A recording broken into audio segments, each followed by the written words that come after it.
Constitution club में हो रही इस बेहद जरूरी बहस में, डिबेट में आप सभी का बहुत बहुत स्वागत है। मेरा नाम सौरभ द्विवेदी है। मैं इंडिया टुडे हिंदी मैगजीन का और ललन टॉप का संपादक हूं और आज की इस बहस का मॉडरेटर भी। इससे पहले कि ये बहस, जिसका शीर्षक, जिसका टॉपिक है डज गॉड एग्जिस्ट, ये शुरू हो दो विद्वानों के बीच जिनके नाम हैं श्री जावेद अख्तर और श्री मुफ्ती शमाइल नदवी जी, मैं कुछ बुनियादी चीजें आप लोगों को बता दूं ताकि ये बहस व्यवस्थित ढंग से चले, वैसे नहीं जैसी बहसों को देखने के हम इन दिनों आदी हो गए हैं। पढ़ी लिखी अकादमिक बहस। इस बहस का प्रारूप कैसा होगा, इसका स्ट्रक्चर कैसा होगा, पहले मैं आपको ये बता देता हूं।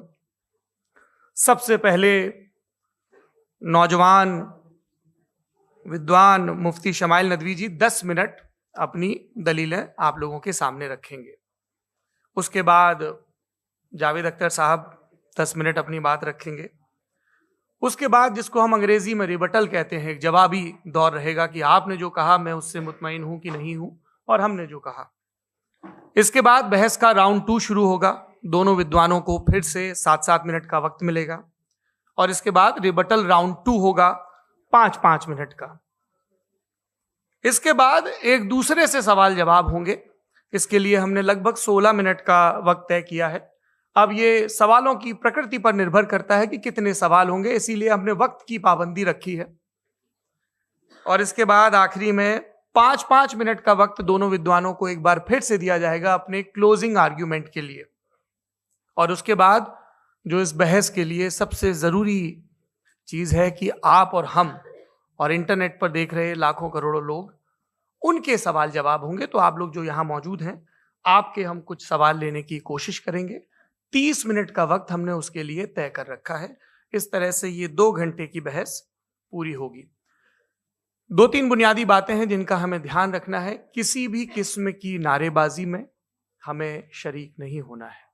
ये हल्ला गुल्ला नहीं है, क्योंकि पूरी दुनिया देख रही है, तो एक नजीर कायम करनी है, एक उदाहरण लोगों के सामने रखना है कि पढ़े लिखे लोग इत्तेफाकी और ना इत्तेफाकी रखते हुए भी, एक दूसरे से सहमति और असहमति रखते हुए भी बात कह सकते हैं। यहाँ पर मेरे जेएनयू के प्रोफेसर बैठे हैं, पुरुषोत्तम अग्रवाल जी, जिन्होंने हमें क्लास में सिखाया है कि सहमति का साहस और असहमति का विवेक, और इसका ठीक उलट भी, ये बड़ा जरूरी है। दूसरी बात, ये किसी एक धर्म के बारे में बहस नहीं है। ये बात सबको स्पष्ट होनी चाहिए। किसी धर्म को महान बताने या किसी धर्म को कमतर बताने की ये बहस नहीं है। तो यदि कोई इस उम्मीद से देख रहा है या यहां आया है, तो मैं आपको आश्वस्त करना चाहता हूं कि आपको नाउम्मीदी हाथ लगेगी। इस बहस में बहुत ज्यादा धार्मिक प्रतीकों के इस्तेमाल को लेकर भी ये दोनों लोग जो अभी आपको गंभीर दिख रहे हैं, भले लोग हैं, कल शाम को चाय पर मिले थे, बहुत हंसी मजाक भी इनके बीच हुआ था और गलबैयां डालते हुए एक तस्वीर भी हुई थी। ये इस बात का प्रमाण है कि इंटरनेट पर जो हल्ला मचा हुआ है उसके मुकाबले ये दोनों लोग बहुत ही अच्छे शांत ढंग से बहस के लिए राजी हो गए हैं। ट्विटर की बातें ट्विटर तक सीमित, एलन मस्क आजकल उसको एक्स कहते हैं। और अब इस बहस की शुरुआत मैं इन विद्वानों का, हालांकि इनको परिचय की जरूरत नहीं, पर हो सकता है, हमें पत्रकारिता में सिखाया जाता है कि नेवर अज्यूम, विज्ञान भी यही कहता है। मुफ्ती शमाइल नदवी साहब इस्लामिक विद्वान, शिक्षाविद हैं, कोलकाता के वाहियान फाउंडेशन के संस्थापक हैं, लखनऊ की प्रतिष्ठित दारुल उलूम नदवतुल उलमा से ग्रेजुएशन किया है, सोशल मीडिया और सार्वजनिक मंचों पर अध्यापन और बौद्धिक कामों में सक्रिय हैं और इस समय इंटरनेशनल इस्लामिक यूनिवर्सिटी मलेशिया से पीएचडी कर रहे हैं। अच्छी बात यह है कि पढ़ाई के साथ साथ ट्रैवल ब्लॉग भी बनाते हैं। पेट्रोनस टावर के सामने का ब्लॉग हमने देखा। हमारे साथ जावेद अख्तर साहब हैं। जावेद अख्तर साहब कवि हैं, शायर हैं, गद्य भी लिखते हैं, फिल्मों के लिए संवाद लिखे हैं, गीत लिखे हैं। इससे इतर ये वैज्ञानिक सोच को लेकर या अपने डिक्लेयर्ड एथिज्म को लेकर भी मुखर रहते हैं और अपने तहीं रैशनैलिटी की बात करते हैं। देवियों और सज्जनों, डज गॉड एग्जिस्ट, इस सवाल का जवाब सब अपने अपने तहीं खोजने की कोशिश कर रहे हैं।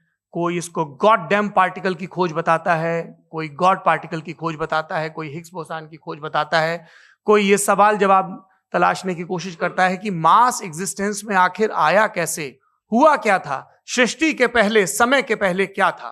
और कोई ये कहता है कि ये सारी खोजें जिस मस्तिष्क में हो रही हैं प्रकृति के क्रम में, वो कैसे विकसित हुआ। मैं उम्मीद करता हूं कि हम आज इन बुनियादी सवालों के कुछ जवाब हासिल करने में कामयाब हों। मैं सबसे पहले मंच पर आमंत्रित कर रहा हूं मुफ्ती शमाइल नदवी साहब को। आइए सर जी।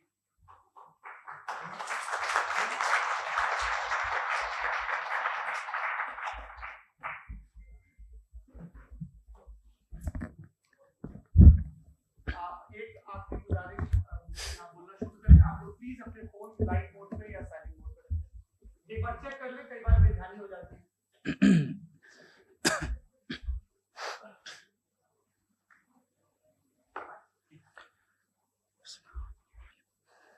तमाम तारीफें उस क्रिएटर के लिए जिसने इस यूनिवर्स को एक मकसद के तहत पैदा किया है। रिस्पेक्टेड जनाब जावेद अख्तर साहब, मिस्टर सौरभ द्विवेदी और respected audience, thank you all for being here today. आज की डिबेट में चूंकि हम बात करने वाले हैं डज गॉड एग्जिस्ट के टॉपिक पर, तो ये एक ऐसा टॉपिक है जिसके मुताल्लिक कोई भी डिसीजन लेने के लिए अलग अलग स्टैंडर्ड्स हो सकते हैं। लिहाजा डिबेट के शुरू में यह जरूरी है कि हम ये जान लें कि आज के इस टॉपिक में कौन सा स्टैंडर्ड सही होगा और कौन सा गलत होगा। सबसे पहला स्टैंडर्ड जिसे मैं समझता हूं कि हमारे रिस्पेक्टेड जनाब जावेद अख्तर साहब बड़ी तेजी के साथ उसकी तरफ लपकेंगे, वो है साइंस। जबकि साइंस दर हकीकत खुदा के एग्जिस्टेंस को डायरेक्टली साबित करने या उसके एग्जिस्टेंस को डिनाई करने के लिए स्टैंडर्ड नहीं बन सकती। और उसकी वजह क्या है, ये मैं नहीं कह रहा, ये वो लोग कह रहे हैं जो साइंस के एक्सपर्ट्स हैं। नेशनल एकेडमी ऑफ साइंस कहती है science doesn't have the processes to prove और disprove the existence of God. Why? क्योंकि साइंस का ताल्लुक एम्पेरिकल एविडेंस से है और एम्पेरिकल एविडेंसेस का ताल्लुक हमारे नेचुरल और फिजिकल वर्ल्ड से है, जबकि गॉड नॉन फिजिकल और सुपर नेचुरल रियलिटी है। लिहाजा नॉन फिजिकल रियलिटी को आप उस टूल के साथ नहीं चेक कर सकते जिसका काम फिजिकल रियलिटी को तलाश करना है। लिहाजा आज इस डिबेट में गॉड की एग्जिस्टेंस को साबित करने या उसे डिनाई करने में साइंटिफिक एविडेंस को एक्सेप्ट नहीं किया जाएगा। दूसरा स्टैंडर्ड हो सकता है रेविलेशन, कि रेविलेशन के जरिए हम यह साबित करें कि गॉड एग्जिस्ट करता है या नहीं। लेकिन यह स्टैंडर्ड भी आज इररेलेवेंट है। क्यों? क्योंकि रेविलेशन मेरे नजदीक सोर्स ऑफ नॉलेज है, वैलिड सोर्स ऑफ नॉलेज है, लेकिन हमारे जावेद अख्तर साहब के नजदीक ये वैलिड सोर्स ऑफ नॉलेज नहीं है। लिहाजा आज की डिबेट में मैं एक भी एविडेंस किसी भी मजहबी स्क्रिप्चर से नहीं दूंगा ताकि जावेद अख्तर साहब के लिए वो अनएक्सेप्टेबल ना हो। तीसरा जो मेयार हो सकता है वो है ऑब्जर्वेशन, कि भाई कोई कहे कि हमें खुदा दिखाओ, अगर है तो दिखाओ, या ये कि खुदा के एग्जिस्टेंस पर एम्पेरिकल एविडेंस दो। तो ये है दर हकीकत गलत टूल का इस्तेमाल करना। ये ऐसा ही है कि जावेद साहब मुझसे ये मुतालबा करें कि मुफ्ती साहब आप मेटल डिटेक्टर के जरिए प्लास्टिक डिटेक्ट करके दिखाएं। अब चूंकि प्लास्टिक डिटेक्ट नहीं हो पा रही है लिहाजा plastic does not exist. No, you are using the wrong tool. इस टूल से प्लास्टिक को डिटेक्ट नहीं किया जाता। लिहाजा मैं समझता हूं कि गॉड के एग्जिस्टेंस पर एम्पेरिकल एविडेंस का मुतालबा करना एक बचकाना मुतालबा है और हमारे रिस्पेक्टेड जनाब जावेद अख्तर साहब इस स्टेज से अब बहुत आगे निकल चुके हैं। अब बचता है एक ही स्टैंडर्ड और वो स्टैंडर्ड है अक्ल, लॉजिक, रीजनिंग। और यही वो स्टैंडर्ड है जिसके तहत गॉड की एग्जिस्टेंस को साबित किया जाएगा या गॉड की एग्जिस्टेंस को डिनाई किया जाएगा। लेकिन चूंकि ये बहुत इंपॉर्टेंट और सेंसिटिव टॉपिक है, इसलिए लॉजिकल आर्ग्यूमेंट भी ऐसा होना चाहिए जो डेफिनेटिव हो, इनडेफिनेटिव ना हो, जो 2 और 2 4 की तरह बिल्कुल वाजे हो, जिसे लॉजिकली रिजेक्ट करना पॉसिबल नहीं हो। फॉर एग्जाम्पल हम कहें हमारे रिस्पेक्टेड मिस्टर सौरभ साहब, ये एक इंसान है और तमाम इंसान कॉन्शियस बीइंग है। लिहाजा नतीजा क्या निकला हमारे सौरभ साहब भी कॉन्शियस बीइंग है। क्या ये इंडेफिनेट आर्ग्यूमेंट है या डेफिनेट आर्ग्यूमेंट है? ये डेफिनेट आर्ग्यूमेंट है। ये 2 और 2 की तरह वाजे है, इसमें किसी तरह जो है लॉजिकली इसको रिजेक्ट नहीं किया जा सकता। तो अगर आज हमारे जावेद अख्तर साहब ऐसी कोई अकली दलील और लॉजिकल एविडेंस दें खुदा के ना होने पर जो डेफिनेट भी हो, तो मैं ये ऐलान करता हूं कि यकीनन मैं उस एविडेंस को कबूल करूंगा और उस पर गौर करूंगा। लेकिन साथ में यह भी ऐलान कर देता हूं प्रेडिक्शन के तौर पर कि ऐसा कोई डेफिनेट आर्ग्यूमेंट कोई नहीं पेश कर सकता। दलील हम देंगे और डेफिनेटिव दलील देंगे, लॉजिकल दलील देंगे, ऐसी दलील देंगे जो एंटायर एथिस्टिक वर्ल्ड उसे रेफ्यूट नहीं कर सकती। चलें अब हम एक एग्जाम्पल सोचते हैं, एक सिनेरियो, सिंपल सिनेरियो, तमाम ऑडियंस से गुजारिश है, हम और आप एक आइसोलेटेड आइलैंड पर हैं, ऐसा आइलैंड जहां पे हमसे पहले कोई कभी नहीं गया। चलते चलते आपके सामने अचानक आपने देखा एक पिंक कलर की बॉल पड़ी हुई है। सबसे पहला सवाल आपके जहन में क्या आएगा कि ये बॉल यहां क्यों आई, कैसे आई, ये पिंक कलर की ही क्यों है, कोई और कलर भी हो सकता था, ये इसी शेप में क्यों है, कोई और शेप भी हो सकता था।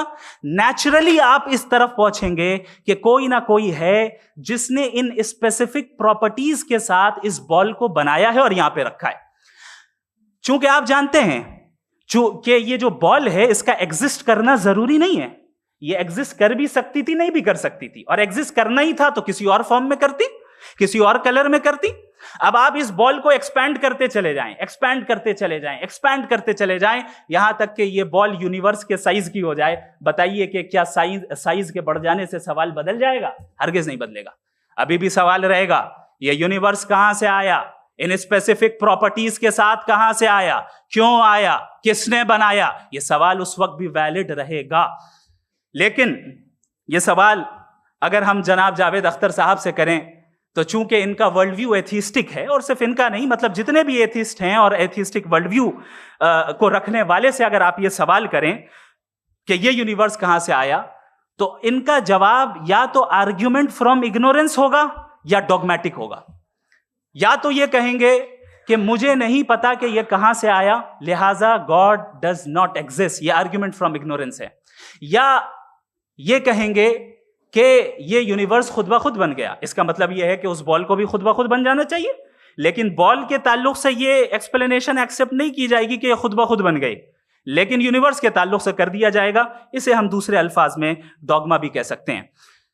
दूसरी चीज, हमारे जावेद अख्तर साहब जरूर गॉड ऑफ गैप्स की मिसाल भी जरूर देंगे, और मिसाल देंगे कि पहले जमाने में बिजलियां कड़कती थी तो लोगों ने किसी एक खुदा की तरफ, और बारिश होती थी तो दूसरे खुदा की तरफ मंसूब कर दिया, उनके पास दलील नहीं थी। यह हमारा वर्ल्ड व्यू है ही नहीं, यह हमारा वर्ल्ड व्यू है ही नहीं, क्योंकि नेचुरल फिनोमेना के प्रोसेस की इंटरप्रिटेशन को जान लेने से यह कहां से साबित हो गया कि गॉड एग्जिस्ट नहीं करता है। इस पर मैं इंशाल्लाह अभी आगे बात करूंगा।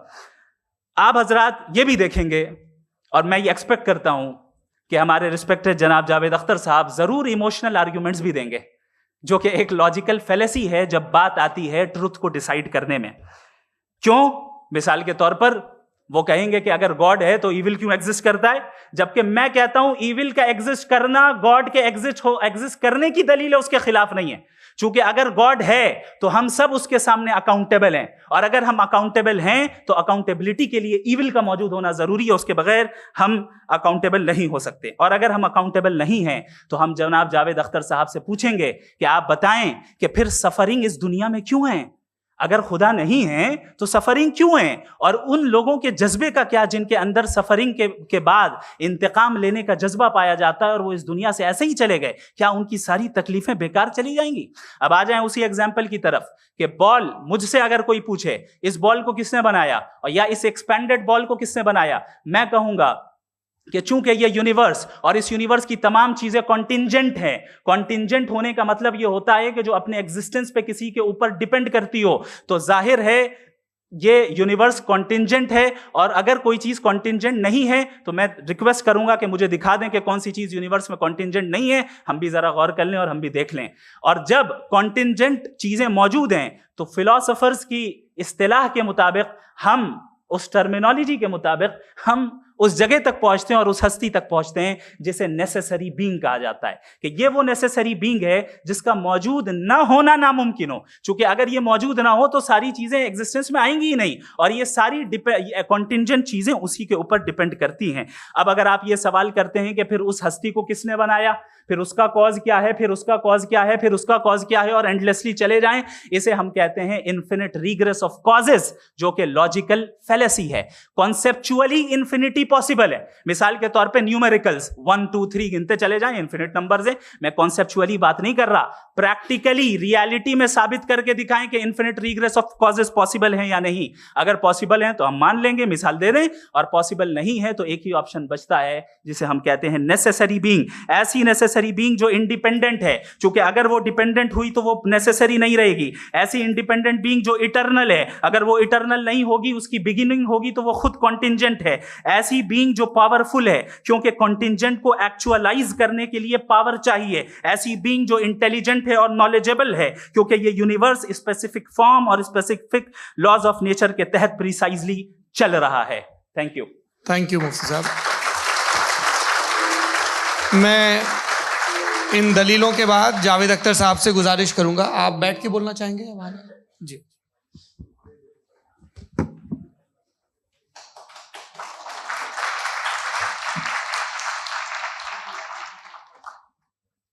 पहले तो मैं मुफ्ती साहब को एक अच्छी खबर देना चाहूँगा कि मेरी नॉलेज साइंस के बारे में बड़ी मामूली है, तो आप फिक्र ना करें उसकी, लेकिन कुछ कॉमन सेंस है मुझ में।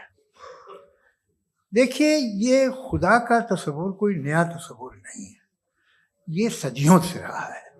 ये कुछ रिलीजन 3000 साल पुराने होंगे, 4000 साल पुराने होंगे, लेकिन इंसान कोई 10,000 12,000 साल से एग्जिस्ट करता है होमो सेपियन की शक्ल में, और हमेशा कुछ ना कुछ मजहब रहे।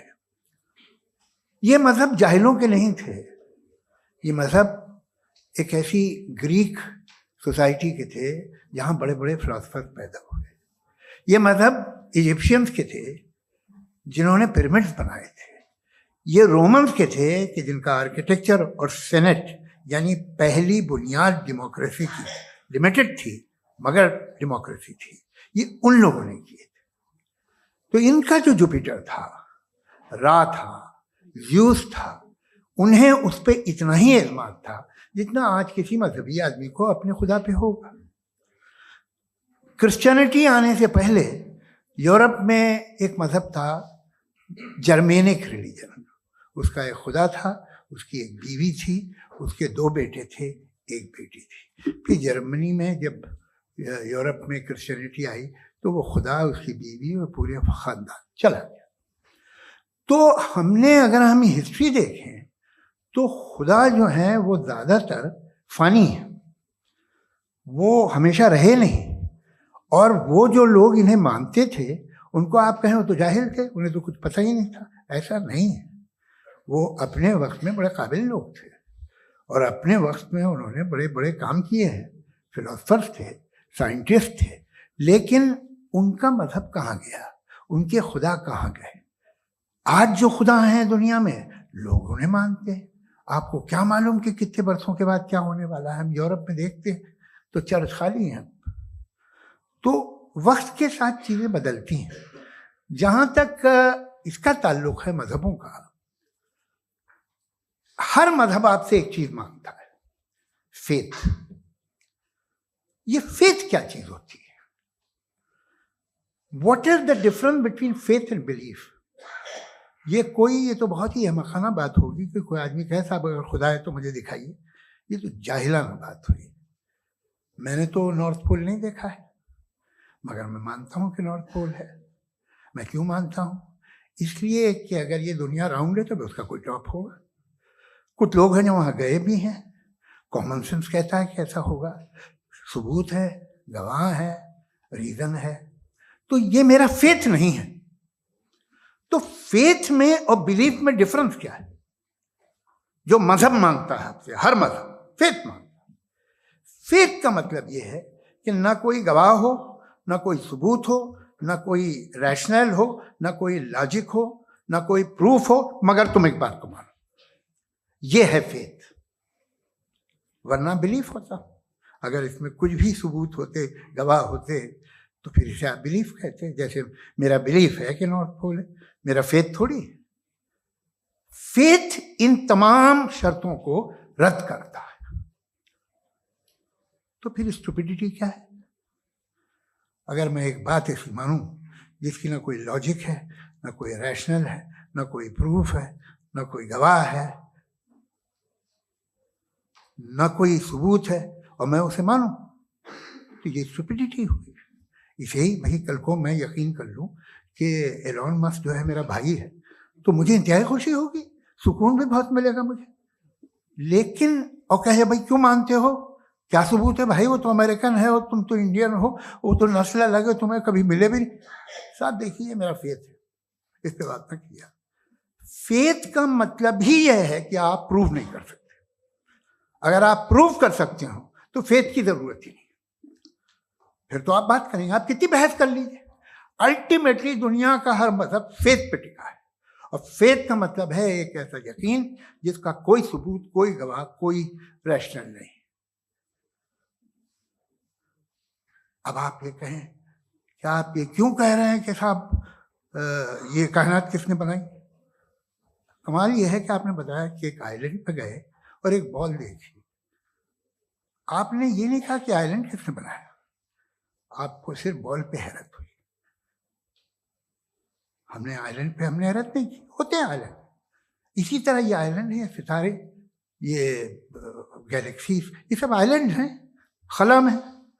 हम उन्हें टेकन फॉर ग्रांटेड लेते हैं, हम पूछते नहीं किसने बनाए। आपने जजीरे के बारे में भी नहीं पूछा है। मेरी पैदाइश कैसे हुई? क्या मैं प्लान्ड पैदा हुआ था? I was plan to be born, या एक लकी स्पर्म था जो किसी एग से चिपक गया? मेरी पैदाइश रैंडम। और इंसाफ जिसे आप कहते हैं, इंसाफ का तो नेचर से कोई वास्ता ही नहीं। जो आप कहते हैं कि एक दिन इंसाफ मिलेगा, insaf is a human concept, nature में कोई इंसाफ नहीं। अगर शेर हिरन को खा जाता है तो उसे कोई सजा नहीं मिलती। अगर एक आंधी आती है और हरे भरे पेड़ों को उखाड़ के फेंक देती है तो आंधियों की जेल नहीं होती है। नेचर में इंसाफ नहीं, इसलिए मुझे नेचर को इंसाफ की जरूरत भी नहीं। नेचर तमाम एक है। अब हम कहें कि साहब ये देखिए जो मैंने खाना खाया था, ये मेरी आंख तो नहीं यूं कर दिया उसे, तो इसे सजा मिलनी नहीं, वो सिस्टम है, ऐसे ही चल रहा है। नेचर बगैर इंसाफ के है। इंसाफ इज अ ह्यूमन कॉन्सेप्ट। तो जो आपसे कहता है कि मैं तुम्हें इंसाफ दूंगा, वो इंसानी जहन की पैदावार है। ये नेचुरल है ही नहीं, ये आसमानी है ही नहीं। नेचर का तसव्वुर, इंसाफ का तसव्वुर। भाई आप साथ मिलते हैं, अब आप लेफ्ट हैंड ड्राइव करते हैं, ये क्या है? तमाम सच, तमाम नेकी, तमाम शराफत लेफ्ट हैंड ड्राइव है। वरना क्या होगा, या तो आप क्रॉस कर देंगे, आपका एक्सीडेंट हो जाएगा, या आप किसी को मार देंगे, या ट्रैफिक जैम हो जाएगा। झूठ, बेईमानी, रिश्वतखोरी, ये तमाम जो है driving on the wrong side, इसके ऊपर कुछ नहीं। ये तो हमने बनाया, जैसे हमने लेफ्ट हैंड ड्राइव बनाई है। ये कॉन्सेप्ट ऑफ इंसाफ जो है ये हमारा है, इसका नेचर से कोई वास्ता नहीं। शेर खा जाता है हिरन को, उसे जेल होती है क्या? कुछ भी नहीं, है ही नहीं। तो ये जो दुनिया के रिलीजन प्रॉमिस करते हैं आपसे इंसाफ, इसी से मालूम होता है कि ये मैन मेड है। ये तसव्वुर कहीं और का है ही नहीं। जो नेचर है, कुछ लोग कहते हैं नेचर ही खुदा है, तो नेचर में तो इंसाफ नहीं कहीं। और आप वादा कर रहे हैं कि तुम्हें मरने के बाद इंसाफ मिलेगा। मुझे अगर मिलेगा तो मैं बहुत खुश होऊंगा, लेकिन मैं यकीन नहीं कर पाता हूं, इसलिए कि मैं फेथ नहीं पैदा कर सकता। The very fact that religion demand faith, इसका मतलब है कि उनके पास जस्टिफिकेशन नहीं है। अच्छा था, फिर रिलीजन अगर मॉडरेशन में है, कोई सा भी नहीं, वो आप में कुछ खूबियां भी पैदा करता होगा। देखिए उससे ये फायदा है, वो फायदा है। अल्कोहल जो है वो ज़्यादातर दवाओं में यूज़ होती है। और एक सर्वे किया गया था अमेरिका में कि लॉन्जेटिविटी किन लोगों की है, तो एक तरफ वो लोग थे जो शराब पीते ही नहीं थे और एक तरफ वो थे जो एक बोतल शराब रोज पीते थे। सबसे ज़्यादा लंबी उम्र उनकी है जो 2 पैक नाप के शराब पीते हैं और खाना खाते हैं। मगर हम शराब को बुरा समझते हैं, मैं भी बुरा समझता हूँ। क्यों? ऐसा होता नहीं। कुछ चीज़ों में आदत होती है कि वो बढ़ती है। आज तक में एक आदमी दूध पीता है, आप 10 साल बाद भी मिलेंगे तो एक ही गिलास पीता होगा। ऐसा नहीं होता, सुबह से दूध पीता रहता है। मिल्कोहलिक मैंने नहीं देखे, अल्कोहलिक होते हैं। ये टेंडेंसी है मजहब की कि वो बढ़ता है, जैसे कैंसर बढ़ता है, जैसे शराब बढ़ती है। कुछ लोग होंगे जो उसे सही तरह से यूज करते। मुझे यकीन है कि हमारे मुफ्ती साहब भी उनमें से एक हैं। इनसे बहुत खुशी हुई मुझे इनसे मिलकर। लेकिन कितने लोग हैं कि आज आप देखते हैं दुनिया में जो तबाहियां हैं, इनमें कितना हाथ है उन लोगों का जो बिलीवर कहते था मजहब ये नहीं कहता, ना कहता होगा, मगर जब ये मजहब पीते हैं तो ऐसे बिहेव करते हैं। थोड़ा सा अगर हो तो शायद बहुत अच्छी बात, लेकिन शराब थोड़ी सी नहीं रहती, उसमें टेंडेंसी है पहले। थोड़ा सा अगर 2-3 कैंसर के सेल हो ना बॉडी में तो आदमी स्लिम रहेगा, लेकिन वो 2-3 सेल नहीं रहते, वो मल्टीप्लाई होते हैं। जावेद साहब, टाइम पूरा हो गया। टाइम हो गया, तो बस बात खत्म हो गई। अच्छा, मुझे कुछ और कहने को था भी नहीं। जी, मैं पहले जवाबी दौर के लिए इनवाइट कर रहा हूँ मुफ्ती साहब को। Your rebuttal round 1, you have 7 minutes।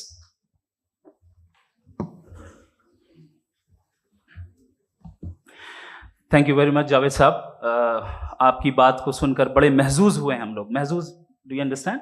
We enjoyed. Okay, अब थोड़ा सा लॉजिकली उसको हम लोग दरअसल हम लोगों ने कल गुजारिश की थी मुफ्ती साहब से भी, जावेद साहब से भी, कि हिंदुस्तानी जबान आम फहम सबको समझ में आ जाए और जहां कहीं आप मुश्किल शब्द इस्तेमाल करें वहां बताते भी चलें। Thank you. तो सबसे पहले हमारे रिस्पेक्टेड जावेद साहब ने हवाला दिया कि खुदा फानी है। कितने मजहब आगे चले गए, किसी ने जुपिटर को खुदा माना, किसी ने किसी को माना। मैं कहता हूं जिसने कॉन्टिंजेंट चीज को खुदा माना, गलत माना, वो खुदा ही नहीं, वो खुदा ही नहीं है। हम तो नेसेसरी बीइंग को साबित करने बैठे हैं, वो नेसेसरी कॉज जो इटरनल है, जो अबदी भी है और अजली भी है। हम किसी और को साबित करने नहीं बैठे। दूसरी चीज उन्होंने कहा कि फेथ एंड बिलीफ, ये एक ऐसी डेफिनेशन है फेथ की जो इन्होंने पहली मर्तबा पेश की है, या माफ कीजिएगा, इन्होंने पहली मर्तबा पेश नहीं की है, रिचर्ड डॉकिंस ने पहली मर्तबा पेश की है। मुझे मालूम है ये सोर्स कहां से है। एपिस्टेमोलॉजिकली फेथ और बिलीफ का फर्क आप इस तरह नहीं कर सकते सर। फेथ सही भी होता है, गलत भी होता है। बिलीफ सही भी होता है, गलत भी होता है। जो लॉजिक, रीजन और एविडेंस से बैक्ड होगा वो फेथ सही होगा। और आप जिस फेथ की बात कर रहे हैं कि इलॉजिकल है और उसके पीछे नहीं है, तो we are on the same page. हम नहीं मानते उस फेथ को। जो फेथ ऐसा हो जिसके पीछे कोई लॉजिक ना हो, एविडेंस ना हो, हम नहीं मानते। हम तो उस फेथ के कायल हैं जिसके पीछे लॉजिक हो और एविडेंस हो। तो बिलीफ सही भी होता है, गलत भी होता है, फेथ भी सही होता है और गलत भी होता है। तो आज फेथ और बिलीफ के डिफरेंस पे बात नहीं हो रही। आज आप चाहे फेथ एक्सेप्ट कर लें या बिलीफ एक्सेप्ट कर लें, आज ये बात होगी कि ट्रूथ क्या है। चाहे ट्रू बिलीफ सही है या ट्रू फेथ सही है, और फॉल्स फेथ क्या है और फॉल्स बिलीफ क्या है, बात इस पे हो रही। दूसरी चीज इन्होंने पूछा, स्टुपिडिटी फिर क्या है? अगर फेथ रिलीजन स्टुपिडिटी नहीं है तो और क्या है? चूंकि फेथ का मुतालबा करते हैं तो स्टुपिडिटी क्या है? मैं कहता हूं स्टुपिडिटी एथिज्म है। उसकी वजह यह है कि आप एक सड़क पे जा रहे हो और आप किसी गार्डन में जाएं और देखें वहां लिखा है फूलों के साथ, I love Javed Akhtar, and I really do, I love you sir. So जब आप वहां पर पहुंचे तो वहां पहुंचकर अब ये बताएं, क्या आप ये कहेंगे wow what a natural selection? ये क्या नेचुरल सिलेक्शन है? नहीं, ये प्रिसाइजली डिजाइंड है, इसके पीछे डिजाइनर है। लिहाजा अगर कोई एक ऐसी कॉमन सेंस की बात को कबूल नहीं कर रहा है कि यूनिवर्स जो इतने प्रिसाइजली काम कर रहा है, हम कह दें कि खुद ब खुद बन गई, मैं समझता हूं इससे बड़ी स्टुपिडिटी और कुछ नहीं है। ये इरैशनल चीज है। फिर हमारे सर ने कहा कि आपने बॉल पे फोकस किया, आइलैंड पे फोकस नहीं किया। अरे आइलैंड को किसने बनाया, यही समझाने के लिए तो बॉल की मिसाल दे रहा हूं। और बॉल भी कॉन्टिंजेंट है, आइलैंड भी कॉन्टिंजेंट है, दोनों नेसेसरी बीइंग का मुतालबा करते हैं। आगे इन्होंने कहा कि नेचर में कोई इंसाफ नहीं है, हम डिसाइड करते हैं कि मोरालिटी क्या होती है, इंसाफ क्या होता है, हम डिसाइड करते हैं। जैसे ड्राइविंग सीट में ट्रैफिक वाला, ये तो किसी खुदा ने नहीं कहा, ये है, इसे कहते हैं फॉल्स इक्विवेलेंस, ये एक लॉजिकल फेलेसी है। आपने जो है मिसाल दी ड्राइविंग की और ट्रैफिक की, ये सब्जेक्टिव मोरालिटी है। आप सब्जेक्टिव मोरालिटी को मिसाल बनाकर ऑब्जेक्टिव मोरालिटी के ऊपर नहीं थोप सकते। इंसाफ की ऑब्जेक्टिव मोरालिटी। अगर आप ये कहते हैं कि नेचर में इंसाफ नहीं है, तो इंसाफ का न होना ये नेचुरल हुआ, तो फिर नेचर को नेचर रहने दे, क्यों हम इतना स्ट्राइव कर रहे हैं दुनिया में इंसाफ लाने के लिए? ये तो इलॉजिकल बात है, इरैशनल बात है। इसलिए बहुत सी चीजें ऐसी हैं जो ऑब्जेक्टिवली जो है इविल या गुड हैं, और बहुत सी चीजें ऐसी हैं जो सब्जेक्टिवली हैं। सब्जेक्टिवली जो मोरल होता है या इमोरल होता है, उसको हम सोशल कंसेंसस से या पर्सनल प्रेफरेंस से डिसाइड करते हैं। लेकिन जो ऑब्जेक्टिव मोरालिटी है, जिसमें इंसाफ आया, जो इन्होंने बार बार रिपीट किया, ये ऑब्जेक्टिव है, सब्जेक्टिव नहीं है। अगर आप कहते हैं ये सब्जेक्टिव है, तो मेरा सवाल आपसे ये है, क्या सोशल कंसेंसस के जरिए अगर जुल्म को सही करार दे दिया जाएगा तो आप जुल्म को जस्टिफाई करेंगे? दूसरी चीज इन्होंने ये कहा कि 2 पैक शराब पी लें तो वो उतने पे नहीं रहता, बढ़ जाता है। यही मामला मजहब के साथ है, 2 पैक आप पी लें बढ़ेगा। तो ये एक ऐसी मिसाल है, इसको कहीं भी फिट कर लें कि आप एथिज्म पे जब फिट करें, जब आप 2 पैक एथिज्म का लेंगे ना, तो वो बढ़ बढ़ के नॉर्थ कोरिया बनेगा। Thank you.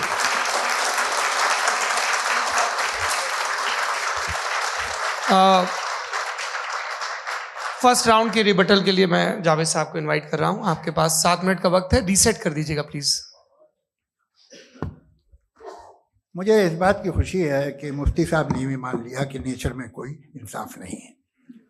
तो कोई भी चीज़ जो इंसान ने नहीं बनाई है उसमें इंसाफ नहीं होता है। एक बात मैं आपसे अर्ज करूं, जरा पता लगा लीजिएगा, ये जो आप बाग में जाते हैं बेहद खूबसूरत फूल देखते हैं ना, इनमें से कोई नेचुरल नहीं है।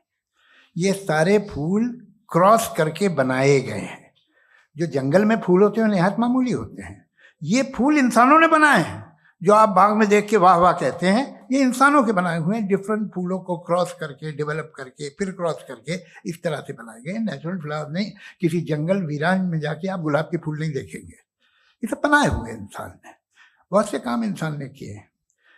बाकी है कि आपने मेरी एक बात का जवाब नहीं दिया, जिससे मुझे शिकायत है कि फेथ क्या है और आप फेथ मांगते क्यों हैं मुझसे? आप तो लॉजिकल हैं, आपके पास तो सारे रैशनल हैं, आपके पास सारे सबूत हैं, तो आपको फेथ की डिमांड क्यों करते हैं कि भाई तुम सरेंडर कर दो और सवाल मत करो?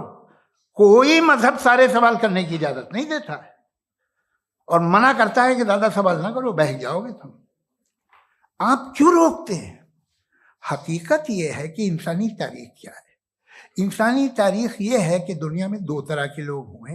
एक वो जिन्होंने अपनी लाइल्मी की परस्तिश की है, दूसरे वो जिन्होंने अपनी इग्नोरेंस या लाइल्मी से झगड़ा किया है और मालूम किया है कि क्या है। ये जो आप कह रहे हैं, आज आप हैरान हैं कि भाई ये यूनिवर्स कैसे बनी। लोग हैरान थे कि सूरज डूबता है तो इधर से कैसे निकलता है। और आप एक कदम जाके हमेशा का मानने को तैयार है, एक कदम पीछे ही मान जाइए। भाई आप इसके बाद जाते हो, कहते सवाल ना करना कि ये कहाँ से आया, ये पावर तो हमेशा से हमेशा रहेगी। तो आप यूनिवर्स के बारे में मानने में क्या तकलीफ है? एक कदम पहले रुक जाइए। ये हमेशा से थी या नहीं थी हमें मालूम नहीं है। और ये कहना कि हमें मालूम नहीं है, कमाल ये है कि दुनिया के सारे मजहब सब जानते हैं ये दुनिया कैसे बनी थी, कैसे मिटेगी, मरने के बाद क्या होगा, इनको सब इल्म है। इनको किसी को डायनासोर होते थे पहले ये नहीं पता था, किसी को नहीं पता। किसी भी दुनिया की मजहबी किताब में डायनासोर का जिक्र नहीं है। लेकिन बाकी सब बातें, how to make universe in 4 easy lessons and बाकी सब पता है।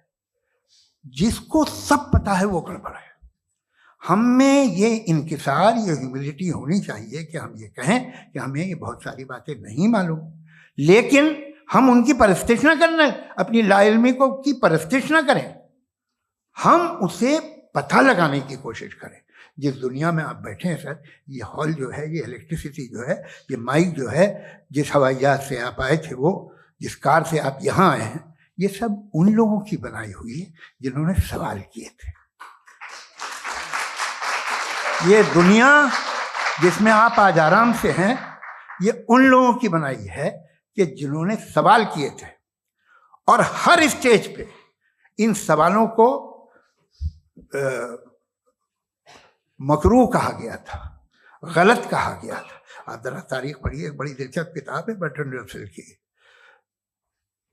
जिसमें उसने रिलीजन एंड साइंस कि कब से रिलीजन जो है साइंस के अगेंस्ट है, और हद तो यह है कि भाप के इंजन के खिलाफ थे, स्टीम इंजन के भी खिलाफ थे, और फतवे हुए उन पे, वेटिकन ने दिए। तो ये हमेशा, अभी जैसे ही ये राइट विंगर आते हैं अमेरिका में पावर में, तो वो जो अपना ये क्या बोलते हैं उसे, सीड क्या वर्ड है, सीड क्या जो, हाँ नहीं सीड जो होते हैं जिसपे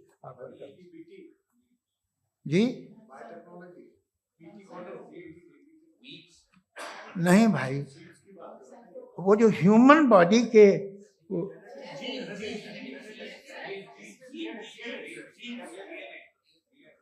उस पर रिसर्च बंद हो जाती है, रिपब्लिकन नहीं करने देते। अरे भाई इतना डर क्या है तुम्हें? एक जमाने में बहुत नाराज थे ये सारे मजहबी लोग कि ये इंसान तो इंसान बनाने की कोशिश कर रहा है।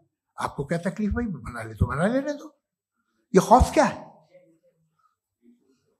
और ये सब आज जो आप कह रहे हैं नामुमकिन है, ये कैसे हुआ? मुझे एक किस्सा याद आता है। जब मैं छठी क्लास में था तो मैं मैथमेटिक्स में बहुत वीक था, तो एक टीचर रख दिया गया, उसने 1 2 3 4 5 6 7 तो सिखा दिया मुझे। वो दिन मैं भूल नहीं सकता हूँ मुफ्ती साहब, जिस दिन उसने ये बताया कि 1/2 क्या होता है और 3/4 क्या होता है, मुझे ऐसा लगा कि मेरा सर बीच से फट जाएगा। ये आदमी कह रहा है कि जो दीवार के अंदर जाओ वॉक करते हुए। आज हंसता हूं मैं इस बात पे। तो आज जो बातें आपके जहन से बिल्कुल परे हैं और आप हैरान होते हो उन्हें देख के, एक वक्त आएगा कि मामूली लगेंगी। और हुआ है, आपकी इंसानी तारीख ही है। इतनी जल्दी सारे फैसले आप मत कर लीजिए, थोड़ा ये ह्यूमिलिटी रखिए कि भाई ये हमें नहीं मालूम। ये कहने में क्या आ रहा है? ये यूनिवर्स कहाँ तक फैली, ये कब से है और कब तक रहेगी, हमें नहीं मालूम। आपने फैसला कर लिया कब बनी। ये आपके हिसाब से कोई 14 बिलियन ईयर बनी जो समझा जाता है। उससे पहले हजारों करोड़ों अरबों साल तक खुदा बैठा क्या कर रहा था? खामोश बैठा था, ऐसी जमाइयाँ ले रहा था। फिर उसे आइडिया है, यार एक काम करते, वक्त अच्छा गुजर जाएगा, यूनिवर्स बनाते। सोचिए, वो तो हमेशा से है ना, मगर यूनिवर्स हमेशा से नहीं है, ये तो बनाई गई है। और उससे पहले क्या था, इनका क्या काम था? कैसी बात है, ये बड़ा आसान है। जो बात हमें आज धीरे धीरे पता चली है, बरसों 2000 और 2500 साल पहले आपको किसी ने बता दिया कि क्या था, आप मान गए, और तब से वही मान रहे हैं जो 2500 साल पहले कहा गया था। सब कुछ बदल गया है, सॉल्व हो रही हैं चीजें। अभी साइंस बिल्कुल दावा नहीं करती, या कोई फिलोसफर ये दावा नहीं करता कि हमें सब मालूम, बल्कि वो कहता है कि हमें जितना मालूम होता है उससे ये मालूम होता है कि हमें कितना कम मालूम। तो हम अपनी जहालत से लड़े, उसकी परस्तिश ना करें। जी, टाइम है। Thank you so much. मैं तर्कों की श्रृंखला में राउंड 2 के लिए मुफ्ती साहब को आमंत्रित कर रहा हूं। आपके पास एक बार फिर से 7 मिनट का वक्त है। शुक्रिया। जनाब जावेद अख्तर साहब कई मर्तबा दोहरा रहे हैं कि फेथ का मतलब बताइए, फेथ का मतलब बताइए। मैंने बता दिया, फेथ सही भी होता है, गलत भी होता है। और आज हम फेथ पे बात नहीं कर रहे, हम ट्रुथ और डज गॉड एग्जिस्ट पे बात कर रहे हैं। क्या डज गॉड एग्जिस्ट, ये ट्रुथ यानी गॉड है या नहीं है, इसमें से दोनों ट्रुथ क्या है। अब आप उसे फेथ कह लें, बिलीफ कह लें, नॉट माई बिजनेस। उसके बाद आपने कहा कि भाई सवाल करने से मजहब रोकता है। मैं कहता हूं जो रोकता है वो रोकता होगा, मैं नहीं रोकता, बल्कि सवाल करें, सवाल करना चाहिए। सवाल कर करके तो हम आगे बढ़ते हैं, तरक्की करते हैं, और इसीलिए मैं आज यहां पे आया हूं। लेकिन सवाल सिर्फ खुदा से नहीं होगा, आपसे भी होगा। सवाल एथिज्म से भी होगा, सवाल सिर्फ मजहब से नहीं होगा, सबसे होगा। और आज मैं सवाल करूंगा और उम्मीद है कि आप जवाब देंगे। अभी तक आपने वैसे कॉन्टिंजेंसी आर्गुमेंट का कोई जवाब नहीं दिया है। चलें, आपने कहा यूनिवर्स के बारे में इटर्नल क्यों नहीं बोल देते। ये चूंकि लॉजिकली पॉसिबल ही नहीं है कि यूनिवर्स इटर्नल हो। यूनिवर्स एक कॉन्टिंजेंट चीज है जो टाइम एंड स्पेस के पाबंद है, टाइम एंड स्पेस से बाउंड है। जो टाइम एंड स्पेस से बाउंड होगा वो कॉन्टिंजेंट होगा, जो कॉन्टिंजेंट होगा वो उसकी बिगिनिंग हुई होगी, जिसकी बिगिनिंग हुई होगी वो इटर्नल नहीं हो सकता। ये तो कॉमन सी बात है। आपने कहा कि किसी मजहबी किताब में डायनासोर का जिक्र नहीं है। अफसोस कि आज तक किसी मैथमेटिक्स की किताब में मुझे डायनासोर का जिक्र नहीं मिला। तो इसका मतलब मैथमेटिक्स की किताब बेकार है? नहीं, उसका वो टॉपिक नहीं है। रेवलेशन का और मजहबी किताबों का टॉपिक ये नहीं है कि आपको आके बताए साइकिल कैसे बनाते हैं, या आकर ये बताएं कि जो है डायनासोर कब था। वो तो मोरालिटी सिखाने आया है, गॉड के बारे में बताने आया, नॉन फिजिकल रियलिटी की हकीकत को सिखाने के लिए आया। रिलीजियन साइंस को रोकता है? नहीं रोकता। अगर रोकता है तो गलत करता है। रिलीजियन साइंटिज्म को रोकता है, जिसमें हमारे जावेद साहब मुब्तला हैं। साइंस और साइंटिज्म में फर्क है। साइंटिज्म यह है कि आप समझें कि साइंस और साइंटिफिक मेथोडोलॉजी ये नॉलेज को हासिल करने का वाहिद सोर्स ऑफ नॉलेज है। यह है साइंटिज्म। हम इसे रिजेक्ट करते हैं। हम साइंस को तो तरक्की करते हैं। भाई आप हमारी पूरी तारीख कर लें, पढ़ लें तो आपको पता चल जाएगा। बहरहाल ये अलग टॉपिक है। उसके बाद इन्होंने एक लफ्ज कहा, वेटिकन ने फतवा दिया। वेटिकन का फतवे से कोई ताल्लुक नहीं है, दोनों कॉन्ट्राडिक्टरी अल्फाज हैं। उसके बाद उन्होंने कहा कि भाई हमें नहीं मालूम। अगर नहीं मालूम तो क्लियरली कह देना कि नहीं मालूम है, इसमें क्या हर्ज है। तो वही तो मैं कह रहा हूं ना कि आप कह दें कि नहीं मालूम, लेकिन क्लेम क्यों कर रहे हैं कि गॉड एग्जिस्ट नहीं कर रहा है। आप कह दें नहीं मालूम है, हो सकता है हो सकता ना हो, लेकिन आप क्लेम कर रहे हैं। The moment you say God does not exist, this is a claim, and now the burden of proof is upon you too, जैसे हमारे ऊपर है। और क्यों है मैं बताता हूं, क्यों है ये भी मैं बताता हूं। फिलोसॉफिकली जो क्लेम होता है ना, सिर्फ ये नहीं होता कि इंसान कहे पॉजिटिव क्लेम करे और नेगेटिव क्लेम करे तो बर्डन ऑफ प्रूफ नहीं है। आप मिसाल के तौर पे मैं कहूं कि फुला उस कमरे में कोई नहीं है, मैंने एक नॉलेज का क्लेम किया है। उस कमरे में कोई नहीं है, मैंने एक नॉलेज का क्लेम किया। या तो मैं कहूं मुझे नहीं पता, हो भी सकता है नहीं भी हो सकता है, this is not a claim. लेकिन जब मैं कह रहा हूं कि वहां कोई नहीं है, या मैं कह रहा हूं वहां कोई है, दोनों क्लेम है और दोनों के ऊपर बर्डन ऑफ प्रूफ है। हमारे ऊपर भी बर्डन ऑफ प्रूफ है। मैंने कंटिंजेंसी आर्ग्यूमेंट दिया, इसे तोड़कर दिखाइए। आखिरी चीज, इन्होंने कहा कि खुदा दुनिया बनाने से पहले 150 साल पहले या करोड़ों साल पहले क्या कर रहा था। अरे हजरत, चलें बहरहाल मैं जवाब दे देता हूं। आप हमारे रिस्पेक्टेड पर्सनालिटी हैं, अगर आप नहीं होते तो मैं इसे एंटरटेन ही नहीं करता। टाइम ये 100 साल पहले या 100 साल बाद, पहले बाद में अभी, ये वो अल्फाज हैं जिनका ताल्लुक टाइम से है। टाइम शुरू ही हुआ है यूनिवर्स की बिगिनिंग के बाद, तो उसके पहले खुदा क्या कर रहा था? सवाल इलॉजिकल है, ये फेलेसी है। यानी आप ये कह रहे हैं कि यूनिवर्स के बनने से पहले खुदा क्या कर रहा था? टाइम के बनने से पहले, पहले का ताल्लुक टाइम से, टाइम उस वक्त था ही नहीं, तो ये सवाल ही इनवैलिड है खुदा के ताल्लुक से। दूसरी चीज, आर्ग्यूमेंट ऑफ कंटिंजेंसी जो मैंने आपके सामने पेश की है, आपने बार बार ये प्रूफ किया और ये कह रहे हैं कि गॉड ऑफ गैप्स। देखिए पहले नहीं मालूम था, साइंस ने कर दिया। सिंपल्स की मिसाल से मैं समझा देता हूं। जिस गैप्स की आप बात कर रहे हैं ना, साइंस उन गैप्स को जिन चीज के जरिए भी प्रूव करेगा वो कॉन्टिंजेंट ही होगा। अब चाहे वो फोर्स हो, मैटर हो या एनर्जी हो। लिहाजा सवाल हमारा उस वक्त भी वैलिड होगा जब तक कि आप नेसेसरी बीइंग पे ना आ जाएं। और इन्फिनिट रिग्रेस पॉसिबल नहीं है of causes in practical world, तो जाहिर है कहीं रुकना पड़ेगा। जहां रुकेंगे वही खुदा है। दूसरी चीज, आपने ये क्या कह रहा था मैं, किस पॉइंट को? What? Oh no, after that. Just now. हाँ, जहां रुकेंगे वही खुदा है। बहरहाल, तो टाइम का जिक्र हो गया। गॉड ऑफ गैप, सॉरी, या इसकी एक मिसाल आप ले लें। एक कार है, एक साहब ने देखा कि भाई कार जो है उसके व्हील्स कितने अच्छे लगे हुए हैं, सही जगह पे। स्टीयरिंग जो है कितने अच्छे जगह पे लगी हुई है, और सीट्स कितने वेल डिजाइंड है, कितनी प्रिसाइजली ये कार काम कर रही है। तो जरूर कोई ना कोई इसे क्रिएट किया है, किसी ने क्रिएट किया है। अब जावेद साहब आए और कहे अरे जनाब बोनेट खोलिए, इसमें इंजन है, इंजन इस कार को चला रहा है, hence prove no one has created the car. This is illogical, this is irrational. आपने इंजन के जरिए उस गैप को तो साबित किया, लेकिन क्या उससे कार की जो क्रिएशन है और उसका जो क्रिएटर है ये इम्पॉसिबल हो जाए? ऐसा पॉसिबल है? उसका सवाल खत्म हो जाए, ऐसा पॉसिबल है? नहीं। आपने गैप्स को फिल करके, कॉन्टिंजेंट चीजों से गैप्स को फिल करके हमारे ऑब्जर्वेशन को और ब्रॉड कर दिया। अब हमें और पता चल गया कि ये जो कार है इसका सिस्टम कितना ज्यादा कॉम्प्लेक्स है। पहले कम समझते थे, अब कॉम्प्लेक्सिटी और ज्यादा वाजे हो गई। अब हमें समझ में आ रहा है कि हमारी सर्टेनिटी और बढ़ गई कि जरूर इस कार को किसी ना किसी ने बनाया। यही मामला यूनिवर्स का है।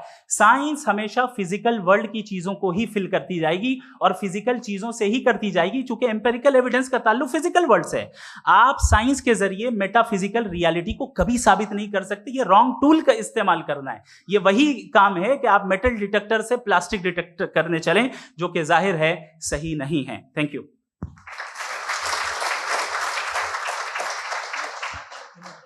जी, ये आर्ग्यूमेंट का राउंड 2 है। हाँ। 7 मिनट है। पहले तो मैं आपसे अर्ज करूं कि आपने कहा कि जब कायनात ही नहीं थी तो वक्त भी नहीं था, कुछ भी नहीं था। कैसे नहीं था? खुदा था, एक एग्जिस्टेंस तो था ना खुदा का। तो जब खुदा था तो वक्त भी होगा। ऐसा नहीं है कि कुछ भी नहीं था, खुदा था। अच्छा, बाकी ये कि आपने कहा साहब आप साबित कीजिए, आपके पास भी लॉजिक है, मेरे पास भी लॉजिक है। आप मेरा जिम्मेदारी नहीं है साबित करना कि खुदा है। बर्टन रसल ने बड़ी अच्छी बात कही। बर्टन रसल ने बड़ी अच्छी बात कही। मैं आपसे अगर ये दावा करूं कि एक चाय की केतली मरीख के चारों तरफ घूम रही है, मार्स के चारों तरफ, तो यह आपका काम नहीं है कि आप साबित करें कि कोई चाय की केतली नहीं है। ये मेरा काम है, मैंने दावा किया है। ये दावा तो मजहबी लोग करते हैं कि खुदा है। मैं क्यों साबित करूं कि नहीं है? जब तक आप मुझे कन्विंस नहीं कर देंगे मैं नहीं मानूंगा। आपकी जिम्मेदारी है, मेरी जिम्मेदारी नहीं है। दोयम ये कि ये जो आप कह रहे हैं, जो गैप्स हैं, ये गैप जब जब किसी मजहब को चैलेंज करते हैं, जब ऐसा कोई बात आती है तो हंगामा हो जाता है कि जब वो चैलेंज करें किसी फेथ को। ये तमाम साइंस जो है इसे मुख्तलिफ जगहों पे मुख्तलिफ वक्तों में मजहब ने रोकने की कोशिश की है। ये किताब है religion and science, Burton Russell की, पढ़िएगा, अच्छी लगेगी आपको। तारीख ही है साइंस, मजहब की साइंस से उसका यही रिश्ता है। अच्छा, अब ये हम सोचें कि बहरहाल ये वजूद जो है मजहब और ये बिलीव इन गॉड इंसान को बेहतर बना देता है। तो एक काम कीजिए, हिंदुस्तान वर्ल्ड का नक्शा लीजिए और मार्क कीजिए कि रिलीजन कहाँ कहाँ ज़्यादा है, कहाँ कहाँ, चाहे वो लैटिन अमेरिका हो या मिडल ईस्ट हो या फार ईस्ट हो या हिंदुस्तान के वो इलाके जहाँ मजहबियत ज़्यादा है। रख दीजिए नक्शा अलग। अब दूसरा नक्शा कि कहाँ कहाँ नाइंसाफ़ी, रिप्रेशन, औरतों के हुकूक की पामाली, जुल्म, डिक्टेटरशिप कहाँ है। नक्शा एक ही होगा। तो आप मुझे बताएं कि जो इसका तरकीब इस्तेमाल क्या है। खुदा का तरकीब इस्तेमाल तो बताइए। आप छोटी सी दवा सड़क पे बेचते हैं, उसकी भी तरकीब इस्तेमाल बताते हैं। इसके इस्तेमाल से तो फायदे नहीं हुआ किसी को। जो सारे के सारे खराब मुल्क हैं, खराब समाज है, वो सारे जुल्म खुदा के नाम पे करते हैं। वो गलत करते हैं, सही करते हैं, मुझे क्या लेना देना उससे। इस्तेमाल से मालूम होता ना। एक विस्की की बोतल कभी शायद देखी हो आपने, लाल रंग की होती है, उस पर रोशनी और छिपड़ी इंतहाई खूबसूरत लगती है, क्या बिगाड़ रही है किसी का। उसका इस्तेमाल गलत है, इसलिए आप उसे नापसंद करते हैं। इसका इस्तेमाल गलत है, इस तसव्वुर का इस्तेमाल ही गलत है और हमेशा से गलत हुआ है। आप देख लीजिए, इंसानी तारीख देख लीजिए, आज देख लीजिए, हिंदुस्तान देखिए, दुनिया देख लीजिए, क्या हो रहा है। इसे कैसे इस्तेमाल कर रहे हैं फेथ वाले लोग। क्या फेयर हैं, जस्ट हैं, जो अपने खुदाओं पे यकीन रखते हैं। वो किस तरह के लोग हैं? वो लोगों को इंसाफ देते हैं, वो बेहतर इंसान बने। तो इस दवा का फ़ायदा क्या है? चलो बहुत फ़ायदा हो रहा तो मैं इस्तेमाल कर लूँगा। मुझे तो इस दवा का कोई फ़ायदा दिखता ही नहीं। मुझे तो ऐसा लगता, मैं एक और बात बताऊं, अगर कोई आदमी मजहबी है और अच्छा आदमी है तो मैं उसकी बहुत इज्जत करता हूँ, इसलिए कि मेरा ख्याल है मजहबी आदमी का अच्छा होना मुझसे अच्छा होने से ज़्यादा मुश्किल है। भाई हर चीज की एक लिमिट है। आप इतना भाग सकते हैं, इतना नहीं भाग सकते, इतना वजन उठा सकते, इतना नहीं उठा सकते, इतना दूर देख सकते हैं, इतना दूर नहीं देख सकते। उसी तरह कॉमन सेंस कहता है कि आप में नेकी का भी एक कोटा होगा। अब आप अगर सुबह जाते हैं अपनी इबादत गाह और इबादत करते हैं, तो बाहर निकलते हैं तो आप तो यही महसूस करते हैं कि आपने एक बहुत अच्छा काम किया, आपकी नेकी का एक बहुत बड़ा कोटा खर्च हो गया जिससे किसी का कोई फायदा नहीं। मैं तो नहीं जाता हूँ तो मुझे तो किसी को खाना खिलाना पड़ेगा, किसी बेवा की मदद करनी पड़ेगी। मैं अपना कोटा कैसे कंज्यूम करूँ? आप अपना कोटा, सारे मजहबी लोग इंतहाई यूजलेस कामों में यूज करते हैं। उसके बाद भी अगर आप में बच्ची है थोड़ी सी शराफत, तो भाई वाह क्या बात।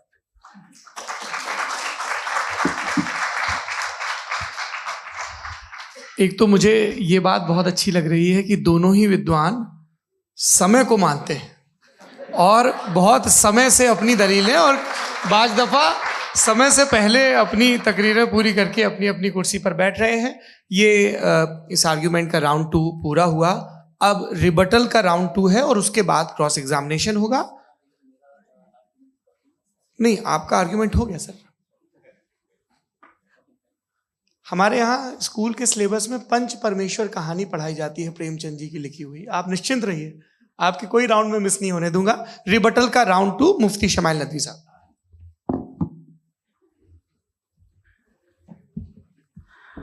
असल में जो हकीकी प्रॉब्लम है, असल प्रॉब्लम है, वो ये है कि जावेद साहब के पास कॉन्सेप्ट ऑफ गॉड क्लियर नहीं है। इन्होंने कहा कि कायनात से पहले खुदा तो था, तब भी तो टाइम होगा।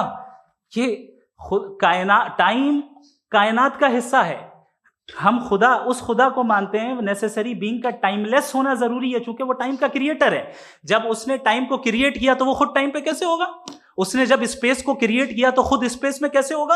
अगर वो टाइम एंड स्पेस को पहले से ही उसका पाबंद है तो फिर किस चीज को उसने क्रिएट किया? लिहाजा ये सवाल गलत है कि खुदा था तो टाइम होगा। बिल्कुल नहीं, टाइम के पाबंद हम है, खुदा नहीं है। हम फिजिकल वर्ल्ड से ताल्लुक रखते हैं, वो मेटाफिजिकल रियलिटी है।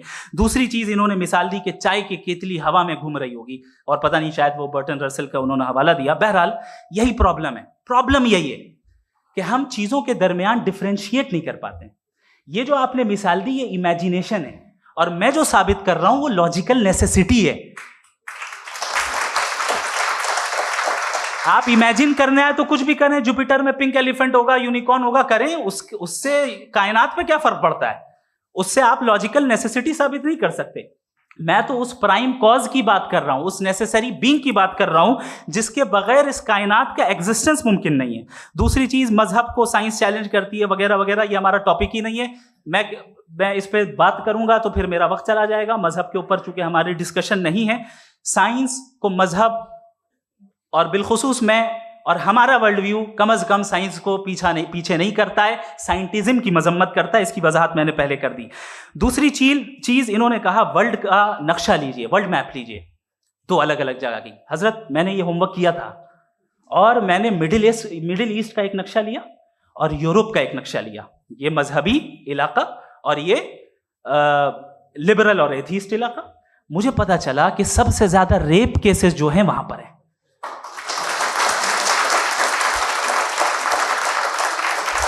मुझे ये पता चला यूएन की रिपोर्ट के मुताबिक, मैं ये अपने घर से नहीं लेके आ रहा, कि जो वर्किंग वुमेन है यूरोपियन कंट्रीज में, उसमें 81% वुमेन सेक्सुअल हैरेसमेंट का वर्क में शुमार हो रही है। ये मिडिल ईस्ट में नहीं हो रहा है, वो मजहबी लोग हैं इसलिए नहीं हो रहा है।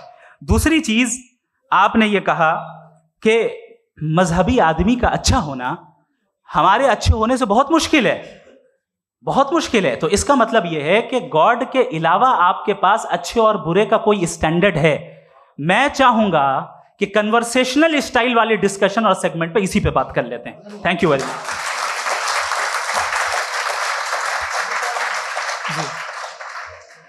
ये रिबटल का राउंड 2 है। आपके पास 5 मिनट का वक्त है और इसके बाद क्रॉस एग्जामिनेशन शुरू करेंगे। आप चाहे तो जो इन्होंने सवाल पूछे उनके जवाब आप रिबटल में भी दे सकते हैं। जी जी, देखिए पहले तो ये बात कि ये मिसाल गलत नहीं है, गलत है। इन्होंने पहले ही हमको डिसार्म कर दिया। कह लिया अकल से मामला सॉल्व नहीं हो सकता, लॉजिक से आप पहुंच नहीं सकते। ये एक मेटाफिजिकल चीज़ है। मेटाफिजिकल अजीब सा लफ्ज़ है, ठीक से किसी को माने नहीं मालूम इसके, तो ऐसा लगता है कुछ बड़ी चीज़ है। अरे भाई क्या होता है मेटाफिजिकल, बताओ, खड़ी हो। ये एक लफ्ज है जो कहीं भी इस्तेमाल हो जाता है। जब आप एक बात कर रहे हैं और आप मुझसे बहस कर रहे हैं तो मुझे मेटाफिजिकल मत बताइए, आप लॉजिकली मुझे प्रूफ किए। और अगर लॉजिकली आप नहीं बात करते साहब ये मेटाफिजिकल है, तो फिर हम आप बात क्या कर रहे हैं? मेरा आपका किस जबान में कॉन्वर्सेशन होगा? और ये कहना कि वक्त पहले नहीं था, तो फिर क्यों कहते हैं ये हमेशा से और हमेशा रहेगा? हमेशा वक्त है, तो आप कैसे कहते हैं वो हमेशा से है और हमेशा रहेगा? हमेशा का मतलब है कोई वक्त, अगर वक्त ही नहीं है तो हमेशा कैसे? बाहर वो रहेगा। अब मैं ये देखता हूं, आपने कहा ना कि वहां रेप ज्यादा होते हैं, तो हम एक बात देखते हैं कि ये दुनिया जिसपे वो कादर मुतलक है, जिसकी मर्जी के बगैर पत्ता भी नहीं हिलता, ओमनीपोटेंट है, ये दुनिया चल कैसे रही है? और इस दुनिया का हाल क्या है? 45,000 बच्चे जो 10 साल की उम्र से कम थे वो गाजा में मरे। भूख से काला हांडी में बच्चे मरते हैं और डिप्थेरिया से मरते हैं। डिप्थेरिया अजीब मर्ज है, गले में जाली बनना शुरू होती है, बच्चा नीला हो जाता है, गरीब का बच्चा, इसलिए कि उपास इलाज नहीं। ये कादर मुतलक है जो चाहे कर दे। इससे आप दुआएं मांगते हैं हमारी ये काम कर दे वो कर दे, तो इसका मतलब डे टू डे लाइफ में वो इंटरफेयर करता है और ये देख रहा है वो। अगर वो वाकई भी है फॉर डिस्कशन सेक, तो मैं जब दुनिया देखता हूं तो मेरे दिल में उसके लिए कोई इज्जत नहीं पैदा होती। ये क्या कर रहे हो तुम पूरे ऑल पावरफुल हो, ओमनीपोटेंट हो, ओमनी प्रेजेंट हो। तुम तो वहां गाजा में रहे होगे ना, तुम हर जगह हो। तुम देख रहे थे कि बच्चे की कैसे धज्जियां उड़ रही, तुम देख रहे थे और तुम चाहते हो मैं तुम्हारी परस्तिश करूंगा, तुम हो भी। अरे यार, इससे अच्छे तो हमारे चीफ प्राइम मिनिस्टर हैं, कुछ तो ख्याल करते हैं। कमाल है, आप किसकी इबादत कर रहे हैं? अगर वो है भी, ये दुनिया नाइंसाफी से, जुल्म से, जबर से, तशद्दुद से भरी हुई है। और आप ये मत कहिएगा कि वो देख रहा है और वो बताएगा एक दिन। अगर वो देख रहा है और इंटरफेयर नहीं करता तो आप दुआ क्यों मांगते? आप कहते हैं मेरा ये काम करा दे, इसके मतलब है वो दखल दे सकता है, वो आपको नौकरी दिलवा सकता है, भले दूसरे आदमी को न मिले, मगर आपका काम कर देगा चूंकि आपने दुआ मांगी है। तो जब वो आपको नौकरी दिला सकता है, लड़की की शादी कर सकता है, बेटे को ग्रीन कार्ड दिलवा सकता है, तो कम से कम ये जो मर रहे हैं बच्चे, इनको रोक दे, कुछ तो कर। मुझे तो दुनिया में, इस दुनिया का कोई मालिक है, इसका ओमनीपोटेंट कोई रूलर है, और ये दुनिया ऐसी चल रही है। मैं तो चाहूंगा कि भाई ना हो, अगर हो तो बड़ी शर्मिंदगी की बात है। शुक्रिया।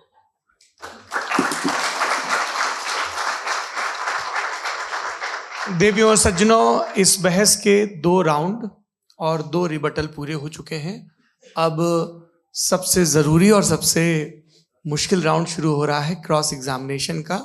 अब इन विद्वानों की सज्जनता की एक परख भी होगी और वक्त हमने 16 मिनट का तय किया है। पहला सवाल आप पूछना चाहेंगे? जी बिल्कुल। पहले बोले भी आप माइक ले लीजिएगा हाथ में, नीचे से। जी मैं बोलता हूँ, ये डायस हटा सकते हैं क्या हम थोड़ा क्विकली? डायस पीछे कर दीजिए बस थोड़ा सा, है ताकि ये जो दाएं बाएं लोग बैठे हैं, इसे हटा ही दीजिए, वरना वहां तो जाने वाले नहीं। आराम से आराम से दोनों तरफ से हटा दीजिए।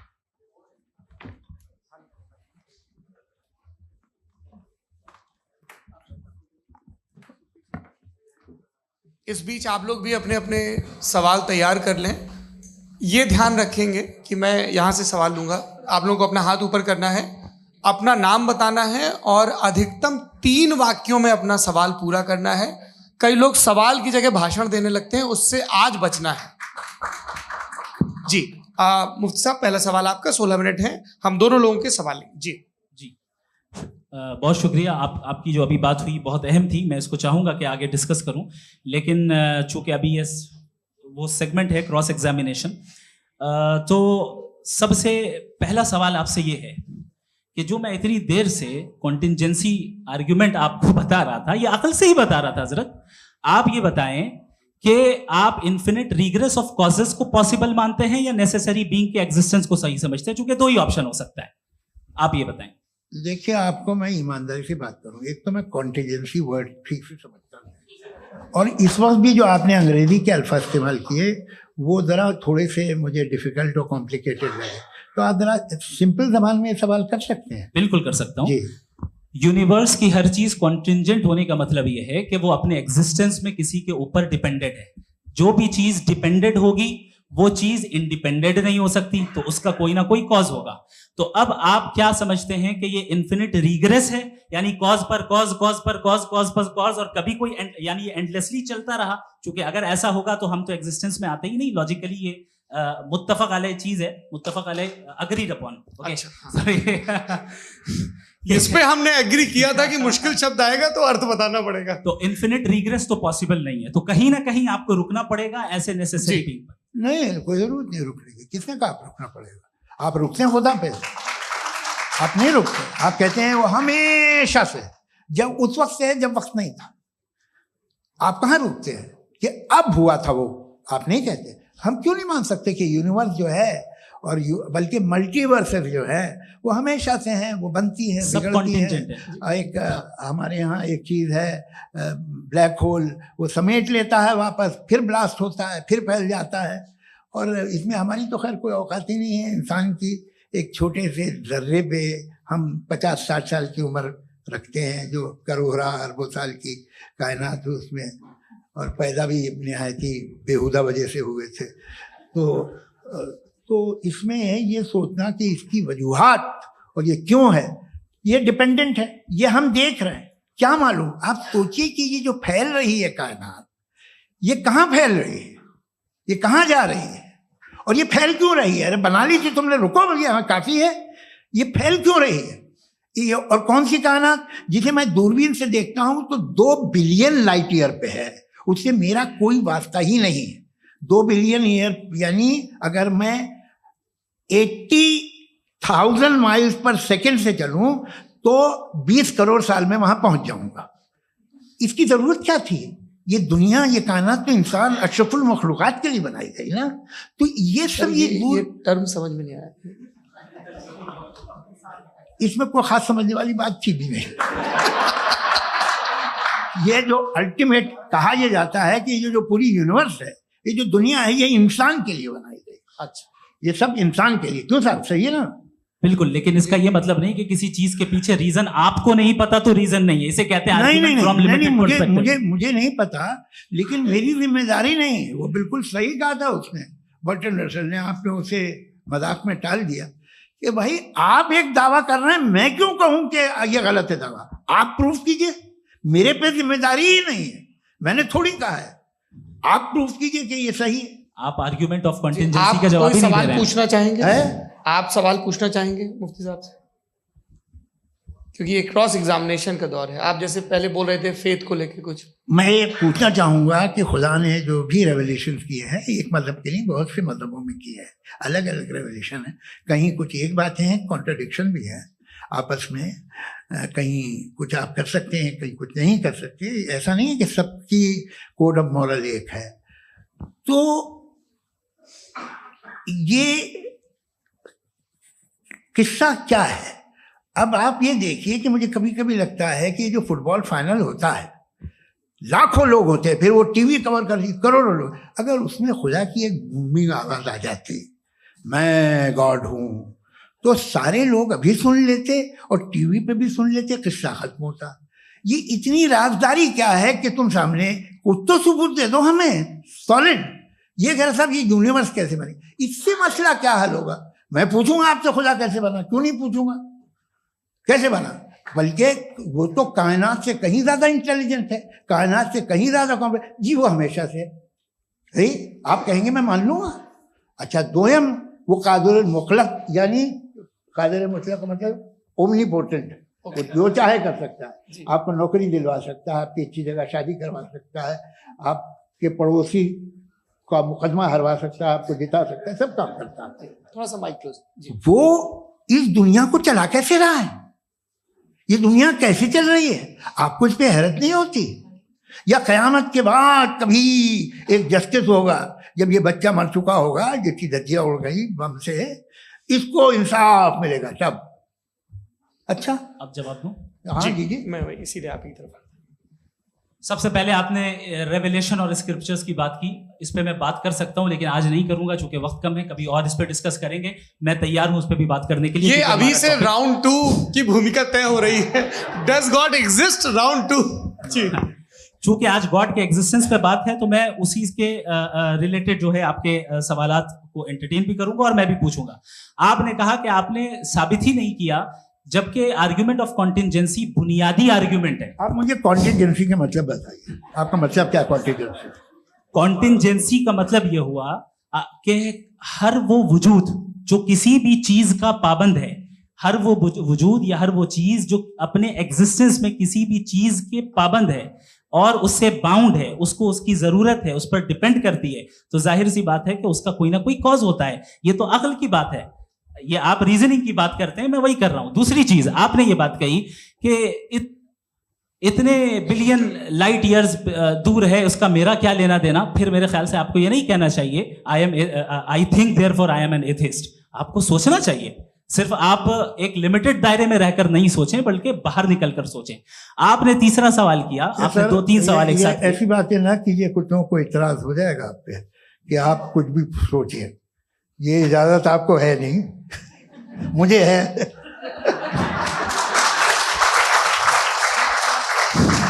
जी। आपने प्रॉब्लम ऑफ इविल के ताल्लुक से सवाल किया और बार बार आप एक लफ्ज रिपीट कर रहे हैं कि ओमनीपोटेंट गॉड है, ऑल पावरफुल गॉड है। यही तो दरअसल समझना है कि गॉड का कॉन्सेप्ट क्या है। प्रॉब्लम ऑफ इविल जो है, प्रॉब्लम ऑफ इविल दर हकीकत 2 असम्पशंस पर कायम है। अगर आप इन 2 असम्पशंस को समझ जाएं तो ये प्रॉब्लम नहीं रहेगी, आर्ग्यूमेंट आपको समझ में आ जाएगी कि ये कोलैप्स कर जाता है। पॉइंट नंबर 1, यानी जो आपका सबसे पहला फॉल्स असम्पशन है कि गॉड मर्सीफुल है, ओमनीपोटेंट है, दुनिया में जुल्म हो रहा है। लेकिन आपको यह समझना चाहिए कि हमारे वर्ल्ड व्यू के मुताबिक गॉड सिर्फ ओमनीपोटेंट और सिर्फ मर्सीफुल नहीं है, बल्कि वो ऑल वाइज भी है और वो ऑल नोइंग भी है। उसके हर काम के पीछे हिकमत और विजडम है। ये कोई जरूरी नहीं है कि वो हिकमत और विजडम आपको समझ में आए या मुझे समझ में आए। अगर आप जो समझ रहे हैं उसके मुताबिक आप फैसला कर रहे हैं, ये लिमिटेड पर्सपेक्टिव से आर्गुमेंट है। और इस चीज को हम अपनी दुनिया में, अपने लाइफ में, डेली लाइफ में इस प्रिंसिपल को एक्सेप्ट करते हैं। हम जब किसी डॉक्टर के पास जाते हैं, डॉक्टर के पास जाकर वो अगर उसने हमें कोई दवाई दी है तो हम ये तो नहीं कहते कि जब तक आपके पास जितना नॉलेज और जितना विजडम नहीं है, आपने क्यों ये दवाई दी है, तब तक हम इस चीज को एक्सेप्ट नहीं करेंगे। नहीं कहते, हम उसकी अथॉरिटी को तस्लीम करते हैं। क्यों? क्योंकि उसकी हम जानते हैं कि वो नॉलेजेबल है, वो विजडम वाला है, हमसे ज्यादा नॉलेज और हमसे ज्यादा विजडम है। बताएं सर। मैंने डॉक्टर में और खुदा में बड़ा लिखा से डॉक्टर पढ़ा लिखा होता है एक, तो मैं उसकी बात सुनूंगा। 2 ये नहीं, कुछ जवाब तो ये भी नहीं है सर। प्लीज आप अगर सब ऑडियंस से बोलने लगेंगे तो फिर मतलब नहीं सिविलाइज्ड बहस का। मतलब आप ये कहें कि क्योंकि आप डॉक्टर पे बिलीव करते हैं इसलिए खुदा पे बिलीव कीजिए, क्या ये मिसाल आपको समझाने के लिए आर्गुमेंट है, इस पे आपको एतराज नहीं है। तो सिंपल बात ये है कि मैं अगर ये यकीन कर लूँ कि एक ओमनीपोटेंट, उसकी मसलहत है, ये जो बच्चे मर रहे हैं ये मसलहत है उसकी, मुझे नहीं चाहिए थी मसलहत। उसकी मसलहत नहीं, यही तो समझना है, मतलब एक्सपीडियंसी। अच्छा, इस आपने अभी मेरी बात पूरी सुनी नहीं। मैंने कहा आपका पूरा आर्ग्यूमेंट 2 फॉल्स असम्पशंस पर है। एक फॉल्स असम्पशन मैंने बता दिया, दूसरा फॉल्स असम्पशन ये है कि इस दुनिया में इविल के होने का कोई गुड रीजन नहीं है, जबकि हमारे पास बाज रीजंस मौजूद हैं, हमारे पास बाज वजूहात मौजूद हैं। अगर इस दुनिया में इविल ना हो तो आप गुड को डिफाइन कैसे करेंगे? अगर जुल्म ना हो आप इंसाफ को समझेंगे कैसे? अगर तारीकी ना हो तो आप लाइट को समझेंगे कैसे?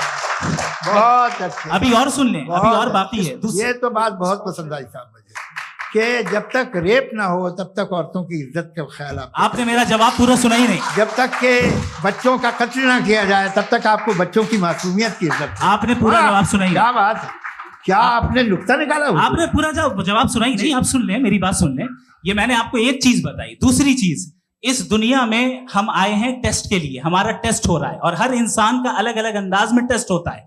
और इस दुनिया में अगर इविल मौजूद है तो वो इविल जरिया है हमारे अंदर ह्यूमन नोबल क्वालिटीज को डेवलप करने का और अलग अलग फील्ड में प्रोग्रेस करने का। और अगर हमारे अंदर और इस दुनिया में इविल नहीं होता तो बताइए टेस्ट का मतलब क्या होता? अगर मैं अपने स्टूडेंट को एमसीक्यूज दूं और उसमें सिर्फ राइट आंसर लिख कर दे दूं और कहूं तुम्हारा टेस्ट हो गया, ये मीनिंगलेस है। इस दुनिया में अगर हम टेस्ट के लिए आए हैं तो जाहिर है गुड एंड इविल दोनों मौजूद है। तो अगर गुड एंड इविल दोनों मौजूद है तो ये इविल भी खुदा का बनाया हुआ है? जी हाँ, खुदा का बनाया हुआ है। लेकिन अच्छा, चलो अच्छी बात। जी बिल्कुल, तो बिल्कुल खुदा ने बनाया। अभी तो ये है कि जो मेजॉरिटी है दुनिया में वो इविल है, तो ये खुदा एक्चुअली इविल के साइड पे लग रहा है मुझे। बिल्कुल भी नहीं, मैं बता मेजॉरिटी में तो वो है।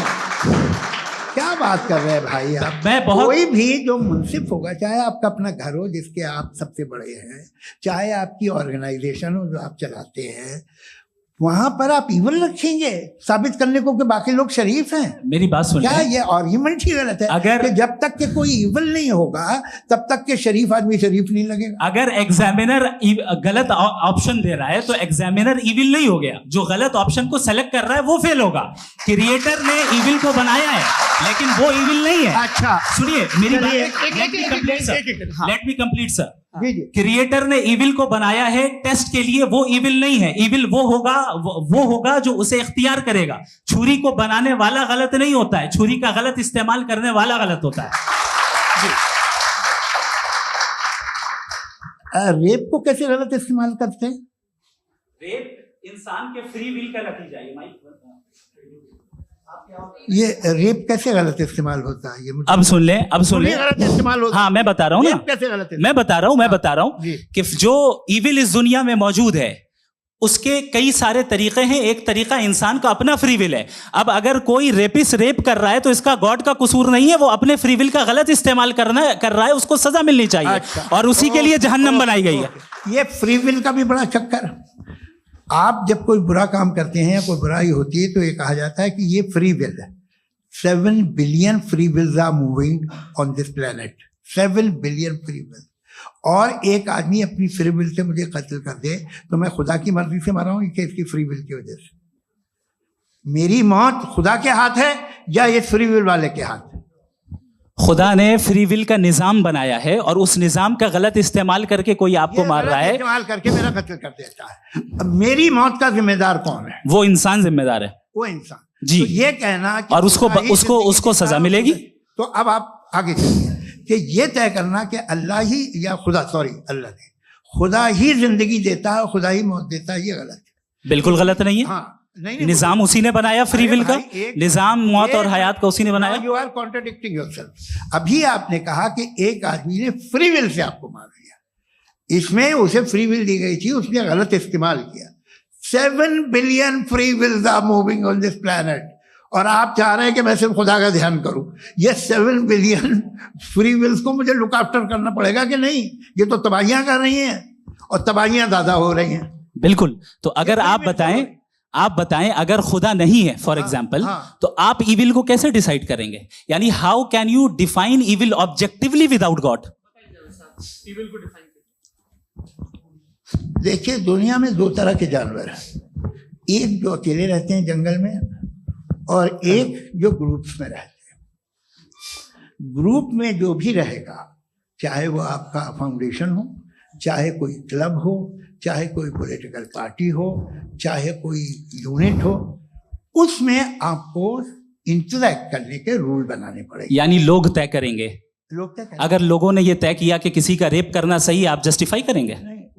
आपका फाउंडेशन तो ये हो गया ना कि लोग ही विल डिसाइड करेंगे। नहीं। अरे दुनिया में ऐसे ग्रुप्स हैं जो रेप को जायज मानते हैं सर्टेन हालात में। मैं डिटेल में नहीं जानूंगा, आप भी जानते हैं। ये जो आईसिस वाले थे जिन्होंने क्या किया था, तो उन्होंने क्या किया उसका खुदा से कोई ताल्लुक नहीं है सर। मैंने सिंपल सवाल किया कि इविल को आप डिफाइन करते कैसे हैं? आइए वापस आइए जी। आप साथ में तभी रह सकते हैं जब कुछ आप ऐसे उसूल डेवलप करें जिसमें हर एक का बेसिक तहफ़्फ़ुज़, हर एक का बेसिक राइट हो और हर एक को कोई आराम मिले। यही तरीका है किसी भी ऑर्गेनाइजेशन जिसमें एक से ज़्यादा लोग हैं और वो ऐसे चलती है जिंदगी। उसमें अगर आप गड़बड़ करेंगे तो तबाही होगी, नुकसान होगा, बर्बादियां आएंगी। और अगर उसमें आप घर ले लीजिए ना, एक हस्बैंड है, एक वाइफ है, बच्चे हैं, वालदा भी हैं, 2 बहनें भी हैं, एक भाई भी है। अब इसमें कोई निज़ाम आपको चाहिए साथ में रहने का, और एक दूसरे पे भरोसा रहे, एक दूसरे के बहीख्वाह हों, एक दूसरे की मदद करें, ऐसी जिंदगी। सर आपकी बात आ गई, आप ये कह रहे हैं कि लोग डिसाइड करेंगे क्या सही है क्या गलत है, यही है मेजॉरिटी डिसाइड करेगी क्या सही है क्या गलत है? अरे भाई बिल्कुल। मेजॉरिटी अगर ये कहे कि नाजी जर्मनी के साथ जिस तरह मेजॉरिटी थी कि जेनोसाइड करना सही, आप जस्टिफाई करेंगे? उस वक्त आपका ये उसके बाद क्लोजिंग। हाँ, उस वक्त प्लेनेट पे जो लोग थे, हाँ। उनमें कितने लोग हिटलर को सही समझते? अच्छा, प्लेनेट की मेजॉरिटी तय करेगी, सोसाइटी की नहीं। प्लेनेट की मेजॉरिटी गॉड के एग्जिस्टेंस को सही मानती है, आप क्यों नहीं मानते?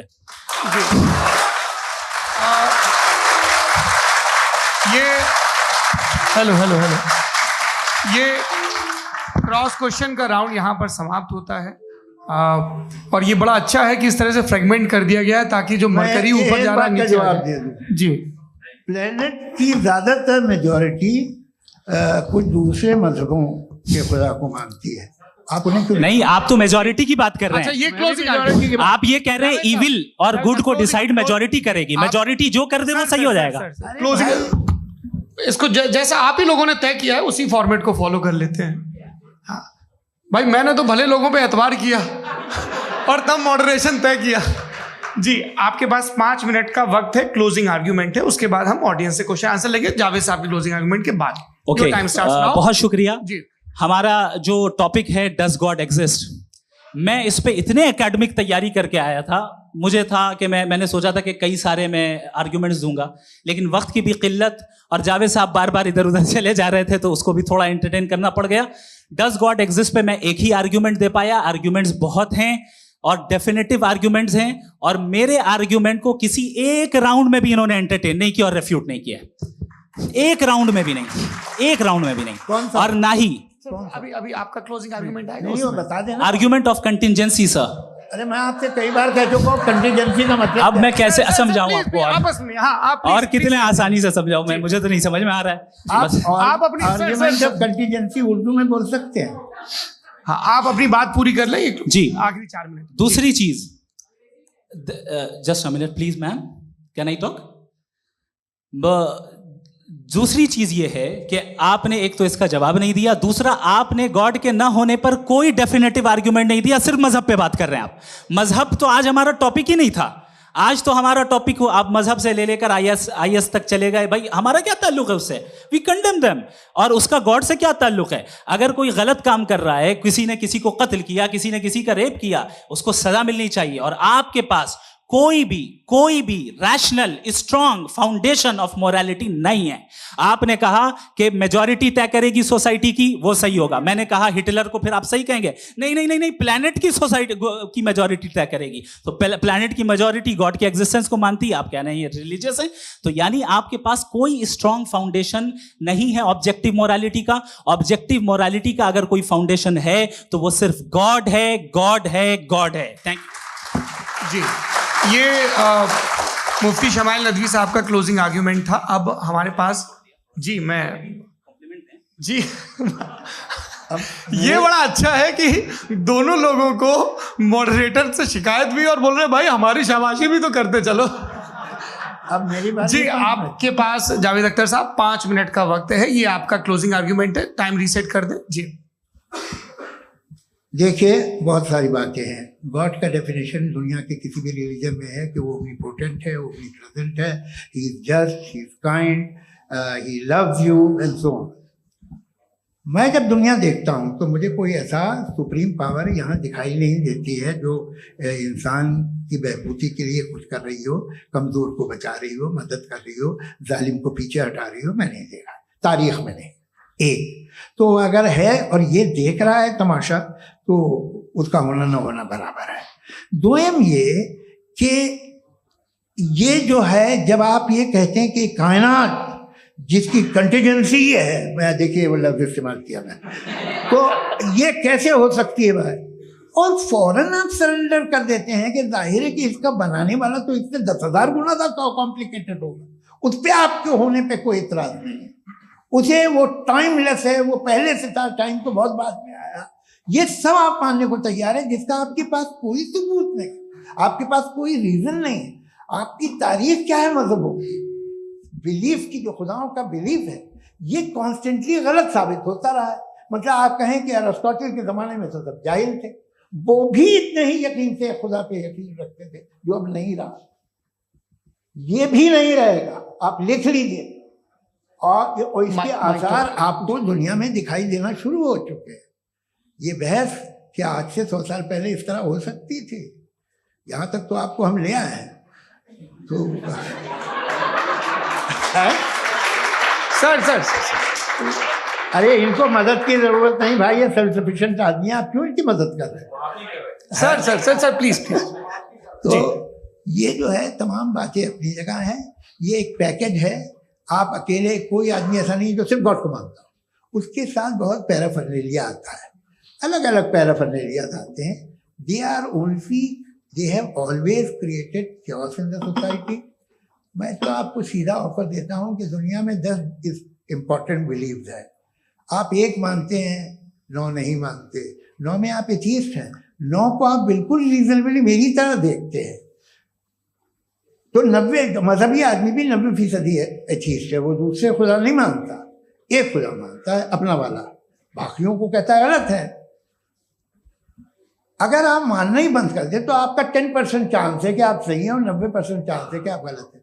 मेरा मशवरा है, आप मानना छोड़ दिए तो 50% चांस होगा कि आप सही हैं और 50% चांस होगा, 40% आप गेन करेंगे बाय बिकम एन एथीस्ट।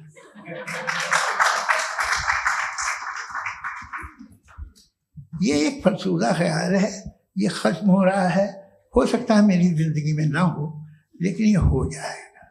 जो बातें ये इनको आप मेटाफिजिकल, ये वो ऐसे रिस्पेक्टेबल टर्म दे दिए, ये तो उन लोग के हैं जिन्हें ना फिजिक्स मालूम थी ना मेटा मालूम था, ये उन्होंने आपको दिए हैं। जी बहुत शुक्रिया आप दोनों लोगों का। और अब इस बातचीत का आखिरी राउंड शुरू होगा, डज गॉड एग्जिस्ट की ये बहस मुफ्ती शमाइल नदवी और जावेद अख्तर साहब के बीच। आप लोग अपने अपने हाथ ऊपर करेंगे, मैं यहाँ से तय करूँगा। और माइक हमारे पास है क्या? एक ही माइक है ऑडियंस के लिए? 2 माइक है, एक इस तरफ एक इस तरफ, ठीक है। तो जी सबसे पहले हमारी सहयोगी है मारिया शकील जी, पूछिए सवाल। थोड़ा सा रुकेंगे ताकि कैमरे का फ्रेम आप पर आ जाए, आपकी तो प्रैक्टिस है टीवी की। जी नदवी साहब, मैं खुदा को मानती हूँ, पहले मैं इसी प्रमाइस से शुरू कर रही हूँ और ये बता रही हूँ आपको, मैं मानती हूँ, लेकिन कुछ सवाल हैं जो जावेद साहब ने उठाया, उसका जवाब आपको देना चाहिए। पहला सवाल ये कि गजा में सालों से छोटे बच्चे मर रहे हैं, वो उनको, अगर खुदा मर्सीफुल है, हम मानते हैं कि अल्लाह ताला में बहुत ताकत है, तो वो बच्चे क्यों मर रहे हैं? दूसरी बात ये कि अगर कंटिजेंसी की जो आप बात करते हैं, पूरे मुस्लिम ममालिक मिल करके भी उन गजा के बच्चों को क्यों नहीं बचा पा रहे हैं? क्योंकि अगर वो चाहते, क्योंकि अल्लाह ताला उन पर हुकूमत करते हैं, सब पर हुकूमत करते हैं, तो वो उनको क्यों नहीं बचा? जी थैंक यू वेरी मच। बहुत अच्छा किया आपने इस चीज़ को जिक्र कर दिया, मैं इसको और अच्छे से एक्सप्लेन करने की कोशिश करता हूँ। देखें, जहाँ तक आपने कहा कि गजा के बच्चों को मारा जा रहा है, देखें 2 वर्ल्ड व्यू है, एक एथीस्टिक वर्ल्ड व्यू, एक थीस्टिक वर्ल्ड व्यू है। बच्चे मर रहे हैं दोनों वर्ल्ड व्यू में, लेकिन हमारा वर्ल्ड व्यू कह रहा है कि रिकॉम्पेंस है, ये कह रहे हैं कि उनका मरना बेकार जाने वाला है, कोई उसका रिकॉम्पेंस नहीं है, चूंकि इनके यहाँ आखिरत और अल्लाह का कोई तसव्वुर या गॉड का कोई तसव्वुर नहीं है। आपने ये सवाल किया कि गॉड मर्सीफुल है, क्यों नहीं रोकता? ये मैंने बताया कि ये मिसकंसेप्शन है लोगों के दरमियान कि गॉड को सिर्फ मर्सीफुल और ओमनीपोटेंट समझते हैं। गॉड के सिर्फ यही 2 एट्रीब्यूट्स नहीं हैं, गॉड के कई सारे एट्रीब्यूट्स हैं, उनमें से अल हकीम भी है, उनमें से ऑल वाइज भी है, ऑल नोइंग भी है।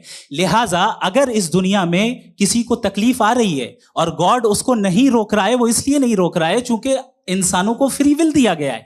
ठीक इसी तरीके से अगर एक डॉक्टर किसी छोटे बच्चे को इंजेक्शन लगा रहा है, उसे तकलीफ पहुंच रही है, उसके लिमिटेड पर्सपेक्टिव के एतबार से ये गलत हो रहा है और डॉक्टर बुरा है, लेकिन जब आप ब्रॉडर पिक्चर को देखेंगी, आपके और हमारे पास सिर्फ एक पिक्सल है, हमें इतना नजर आ रहा है कि गजा में कत्ल हो रहा है, लेकिन इसके पीछे कितना रिकॉम्पेंस उनको मिलने वाला है, पूरा पिक्चर गॉड के पास है। तो एक पिक्सल से आप पूरे पिक्चर को कभी भी जज नहीं कर सकती। आप इसमें कुछ जोड़ना चाहेंगे?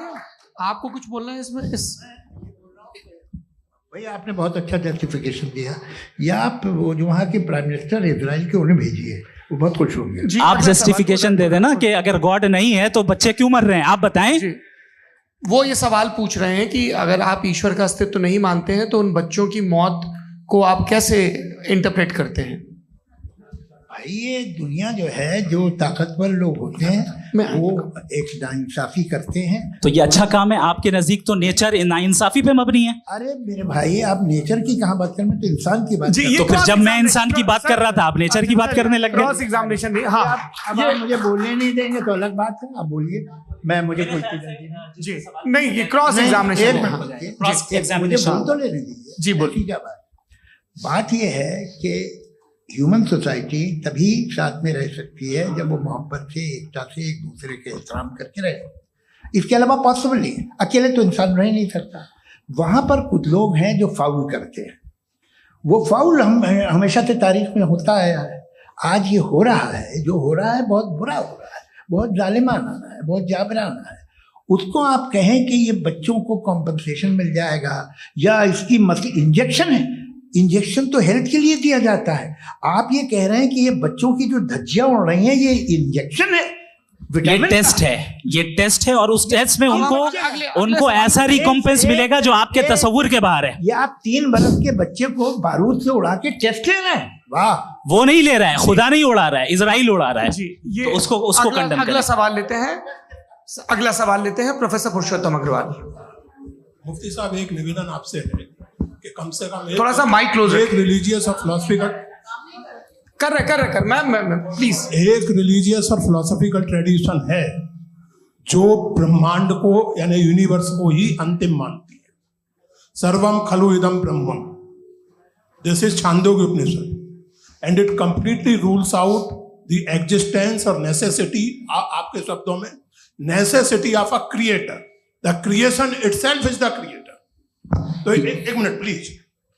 दूसरा जो सवाल आपने अभी, जो आप बार बार कह रहे हैं कि भगवान विद्वान भी है, वाइज, सब जानने वाला, तो अगर विजडम में दुनिया भर के पापों और अत्याचारों को बर्दाश्त करना शामिल है, तो फिर इसका मतलब ये हुआ कि अगर मैं फ्री विल से उसको अपोज करता हूं तो ईश्वर की विजडम और मेरी फ्री विल में कॉन्ट्राडिक्शन है।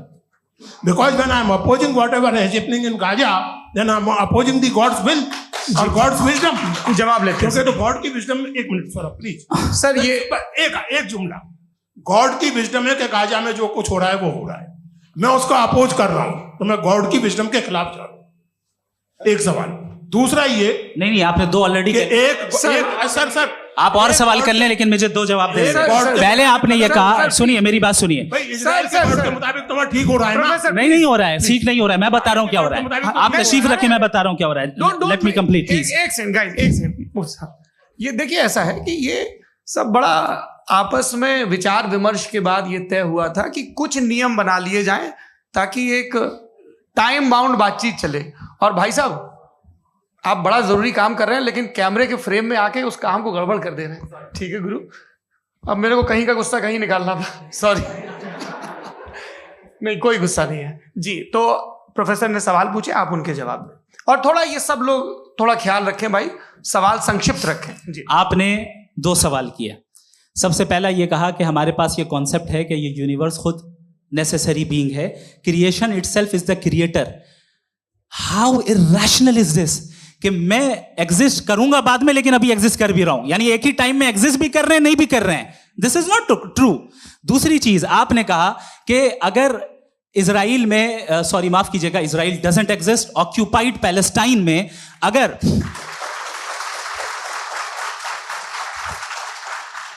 ऑक्यूपाइड पैलेस्टाइन में बच्चों को मारा जा रहा है फ्री विल की वजह से और गॉड नहीं रोक रहा, ये कॉन्ट्रडिक्शन है। ये बताइए कि एक एग्जाम में एक बच्चा गलत आंसर लिख रहा है, सुनिए, एग्जामिनर चाहे तो रोक सकता है, क्यों नहीं रोक रहा है? ये कॉन्ट्रडिक्शन है, ये कॉन्ट्रडिक्शन नहीं है। नहीं सर, ये आपस में जी ये क्या आपका सवाल? माइक पे माइक दीजिए। फ्री विल दिया गया है टेस्ट के लिए, अकाउंटेबिलिटी के लिए। अगर फ्री विल नहीं होता तो आप कहते हैं हमें रोबोट बना दिया गया। नॉट मिसरिप्रेजेंट माय पोजीशन, आपकी जो भी पोजीशन, मैं अपनी फ्री विल के नाते, अपने ह्यूमन विजडम के नाते गाजा में हो रही अत्याचार का विरोध करता हूं। बिल्कुल करना चाहिए। के हिसाब से मैं गॉड की विजडम का विरोध कर रहा हूं? बिल्कुल नहीं, समाज हो रहा है गॉड की, बिल्कुल भी नहीं, बिल्कुल भी नहीं। उसका वहां पर गाजा में कत्ल होना ये इंसानों के गलत इस्तेमाल का नतीजा है, फ्री विल के इस्तेमाल का नतीजा है। गॉड इसका हुक्म नहीं देता, उससे रोकता है। यही तो मसला है ना। आपके लिए कॉन्सेप्ट क्लियर? नहीं भाई, आपने तो बताया था इंजेक्शन लगाने से बच्चे को तकलीफ होती है, ये इंजेक्शन लगा। सर आप ऐसे रेटोरिक स्टेटमेंट दे तब तो कोई मसला नहीं समझते रहेंगे। This is a rhetoric statement, this is not a logical argument sir. I am sorry. आखिरी 30 मिनट बड़े मुश्किल होने वाले हैं। जी मुफ्ती साहब आगे बैठे हैं, इनको माइक दीजिए। हाँ तरुण, माइक आप अपने पास रखिए, आपको कैमरे का फ्रेम पता है जी। सबसे पहले दोनों को मुबारकबाद। एक सर अपना आप नाम बता दें। आप अमेरिका में शिकागो में रहते हैं, इतना मुझे याद है। बताया आप, यासिर नदीम अलवाजदी मेरा नाम है। जावेद सर आपसे क्वेश्चन है इन्फिनिट रिग्रेस के ताल्लुक से। एक हाइपोथेटिकल सिनेरियो है, मसलन अगर आप सर माइक थोड़ा सा प्लीज क्लोज रखिए जी।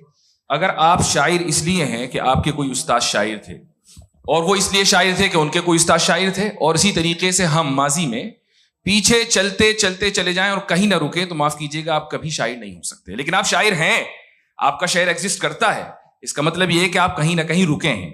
तो मेरा सवाल ये है कि क्या आप इन्फिनिट रिग्रेस ऑफ कॉजेस को लॉजिकल फैलेसी मानते हैं या नहीं मानते? हाँ या ना?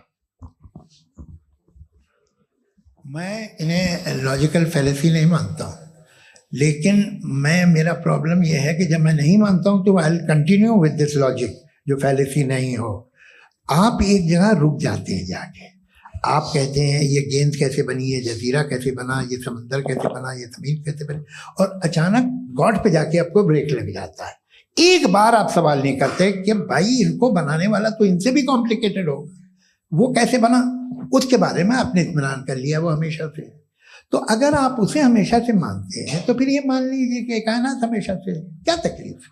हम वजूद में नहीं आते जी है? हम मौजूद नहीं। अच्छा सर क्यों नहीं होता? मैं बताऊं प्लीज। जैसे मैंने मिसाल दी आपके शेर, आपका शेर कभी वजूद में ना आता अगर शायर इसी तरह चलते रहते हमेशा। जी माइक मेरे ख्याल से एक इन्फिनिट रिग्रेस का कॉन्सेप्ट क्लियर नहीं हो पाया। सर रहने दें, लेट्स मूव ऑन। ठीक है। हाँ थोड़ा सा मॉडरेटर का भी ख्याल रखें। नहीं आपने तो रखा है, आपने रखा है। यहाँ पे गौहर रजा साहब हैं, वो भी एक सवाल पूछना चाहते हैं। माइक नीचे से ऑन कर दिए नीचे।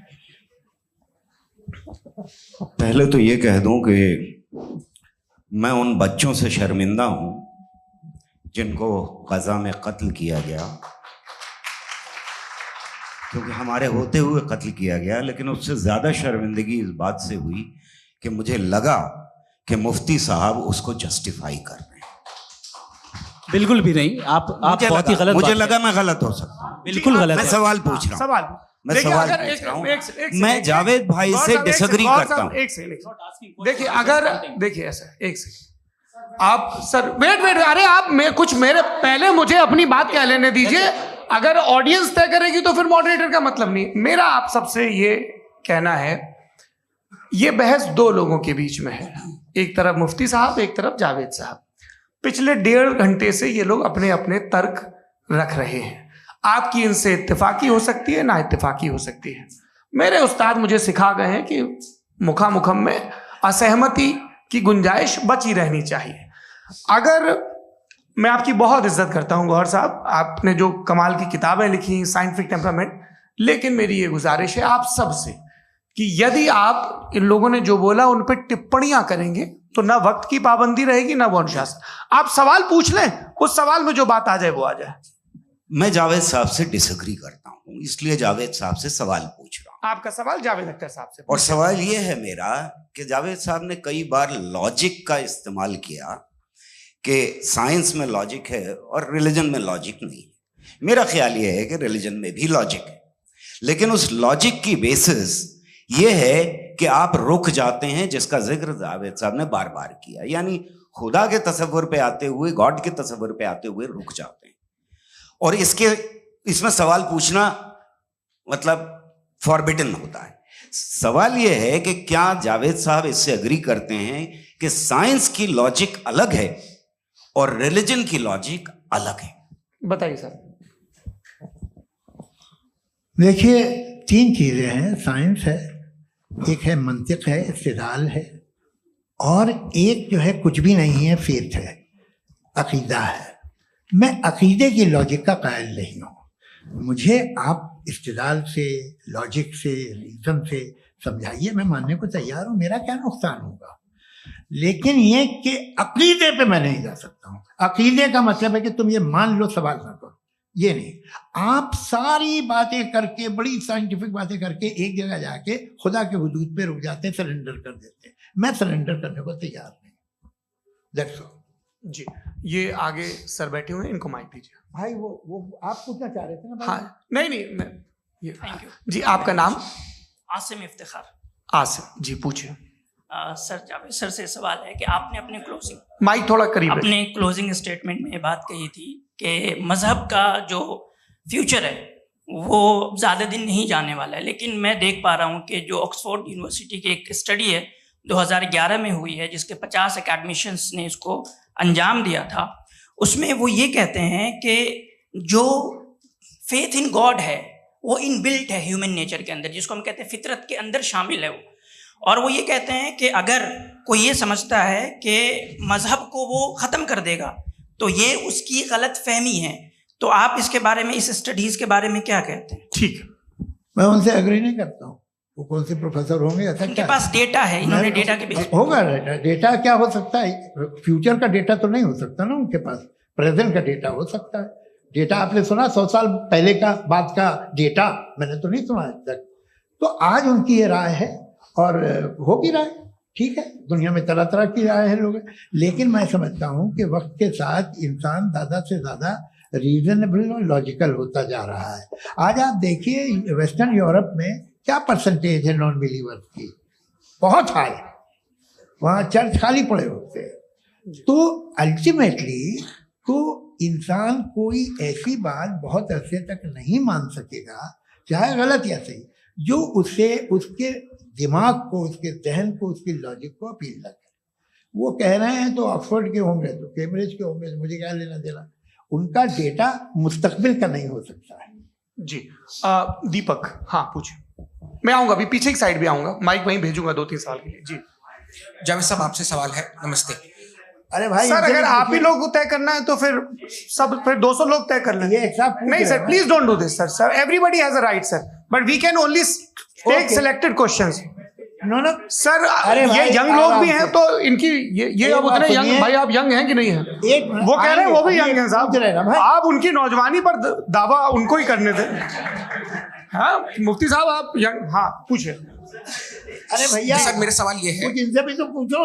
जी नहीं, बस आपसे एक सवाल है। जैसे थीस्टों के पास, अपने जो ईश्वर को मानते हैं, उनके पास अपने सोशल गेट टुगेदर्स हैं। 5 रोजा क्रिसमस आने वाला है, होली है, दिवाली है, ईद है।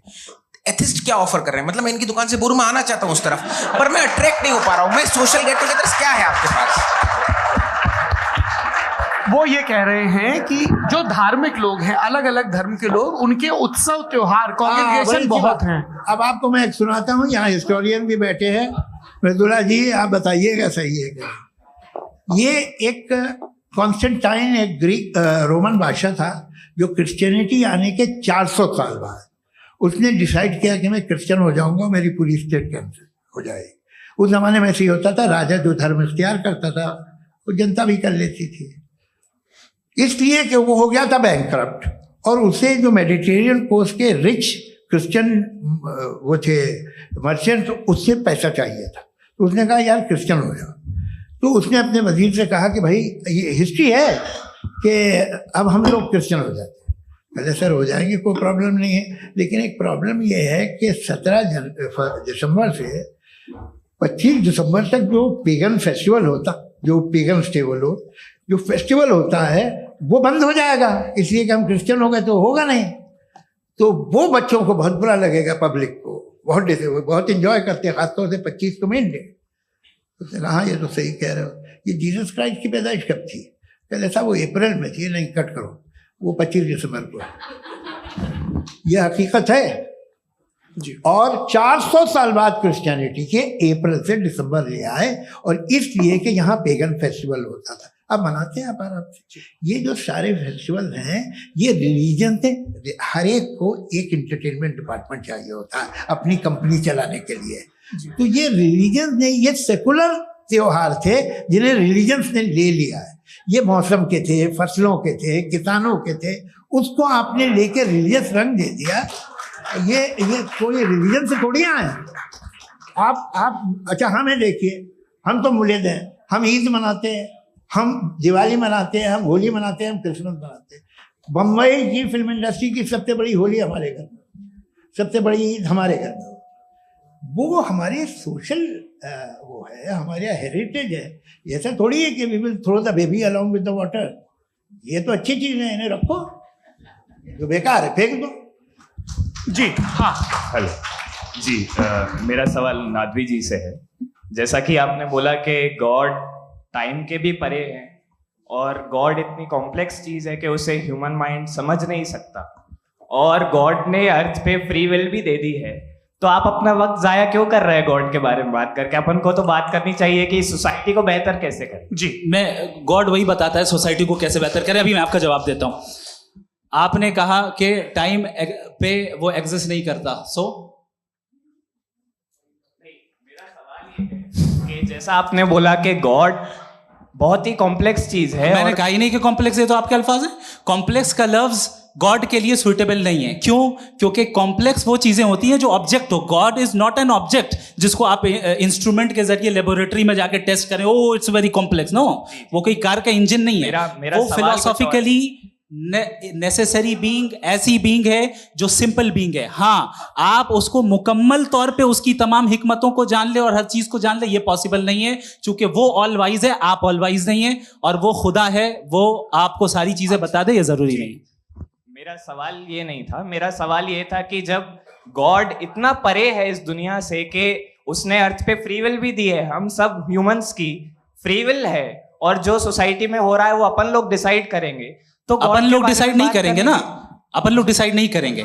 गॉड जो है, गॉड ने वो उसकी जात, उसकी एग्जिस्टेंस टाइम एंड स्पेस से परे है, लेकिन वो हमारा टेस्ट ले रहा है और उसी गॉड ने हमें बताया कि तुम्हें क्या करना है क्या नहीं करना है, तो जाहिर है उस गॉड की बात सुनेंगे ना हम। वो पीछे एक चश्मा लगाए जो मैम खड़ी हैं, उनको दीजिए। हाँ, आप जी जी बिल्कुल आएंगे। देखिए मैं कोशिश कर रहा हूँ सब तरफ जाने की। हाँ, उनको दीजिए माइक। जी हेलो सर, मैं ओमनी प्रेजेंट नहीं हूँ, टाइम पाबंद हूँ, और जहां तक कोशिश कर सकता हूँ करूंगा। जी, अपना नाम बताइए। मेरा नाम उर्सुला है, मैं दिल्ली यूनिवर्सिटी की एक स्टूडेंट हूँ और मैं स्टूडेंट फेडरेशन ऑफ इंडिया से हूँ।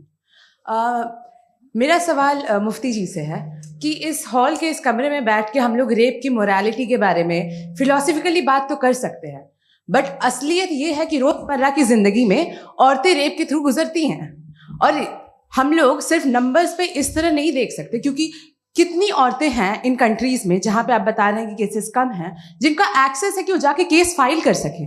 कितनी औरतें हैं जो जिनको काम करने की आज़ादी है उन कंट्रीज में। यूरोप में ये आज़ादी आ गई, यूरोप में ये रूल्स आ गए, तो हम आज उसके बारे में बात कर पा रहे हैं। जी, जवाब।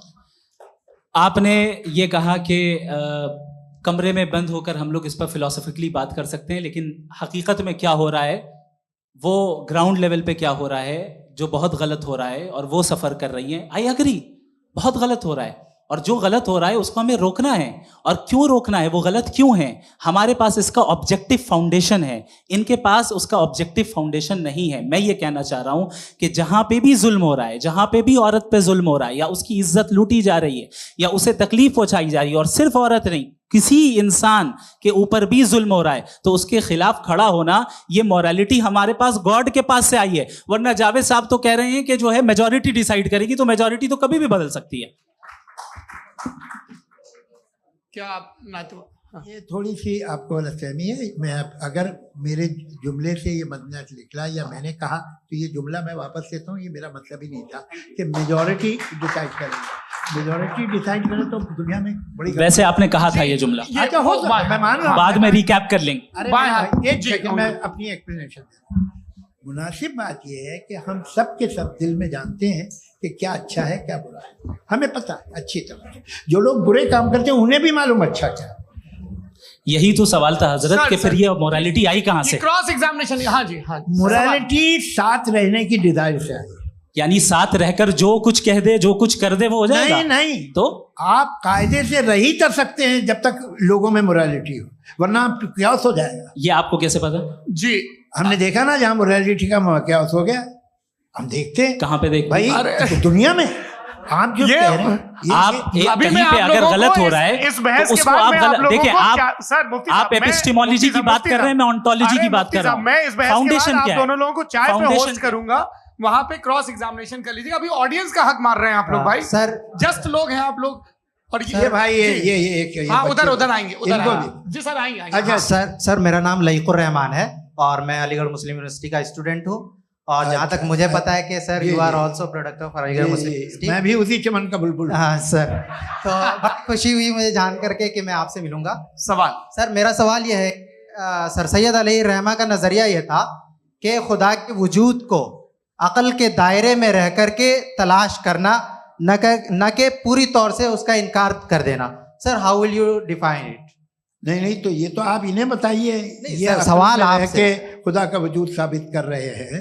तो सर आपने इनकार कर रखा है, इस वजह से मेरा क्वेश्चन उन्होंने यही सर से एक सेकंड, सर सैयद ने यही कहा ना कि अकल से आप खुदा के वजूद को साबित नहीं कर सकते, यही कहा ना भाई। वो उन्होंने कहा कर सकते हैं और वो कर दिया गया आज।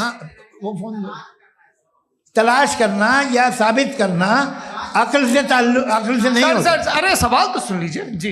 अकल से नहीं हो सकता है, यही कहा ना आपने। अकल से हो सकता है। अरे वो यही कह रहे हैं भाई, आप बता रहे हो सकता है, वो तो कुछ और। आप अगर सर देखो नौजवान फोन ले लो, इतनी कमाल की यूनिवर्सिटी है। अरे भाई दे दो जरा, एक मिनट दे दो भाई, मेरी बात सुनो, माइक पे बोलो ताकि जो लाखों लोग देख रहे हैं। माइक दे दो ना। अरे देंगे ना माइक, तुम ठहरो तो। हाँ सर, मेरा सवाल ये था कि सर सैयद अलैहि रहमा का एक नजरिया था अपना कि खुदा का जो वजूद है उसको अकल के दायरे में रह करके तलाश करना है, न कि पूरे तौर से इनकार कर देना है। ये उनका कॉन्सेप्ट था। लेकिन मेरा सवाल ये है कि आप इसको कैसे डिफाइन करते हैं, एक्सप्लेन कैसे करेंगे? मैं आपसे जानना चाहता हूँ, क्योंकि you are the product of Aligarh Muslim University. मुझे अकल के दायरे में रख के मैंने बहुत तलाश की, मुझे मिला नहीं। हाँ ये इधर वो चश्मा लगाए जो, हाँ उनको दे दिया। जी जी फटाफट पूछिए, बस 5 मिनट है, 5 मिनट में खत्म हो रहा है। हाँ अस्सलाम वालेकुम मुफ्ती साहब। एंड मेरा सवाल जावेद अख्तर साहब से। क्या नाम है आपका? अरे भैया मुझे पूछ रहे हो।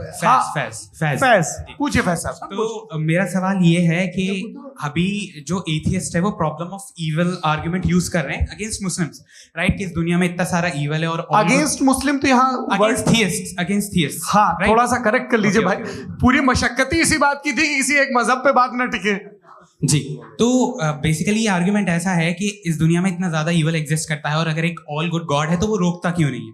लेकिन इस सवाल में एक हिडन अजम्पशन ये है कि इस दुनिया में इविल एग्जिस्ट करता है। अब एथियस्ट ही कैसे ऑन्टोलॉजिकली प्रूव कर सकते हैं कि इस दुनिया में इविल एग्जिस्ट करता है? मैं आपको बताता हूँ, थोड़ा सा समझा। नहीं सर हम लोग इनको सुनने आए। नहीं please don't do that. I want to explain ontology. नहीं हम समझ गए सर, इनको अब जवाब देने दीजिए। अच्छा सवाल पूछ लो। मैं अभी तक क्या था वो मैं थोड़ा सा ऐड ऑन कर लेता हूँ। तुम गुरु, तो हम जब इसका राउंड 13 करेंगे ना तब तुमको स्टेज पे बिठाएंगे। जी तो हाँ जल्दी से।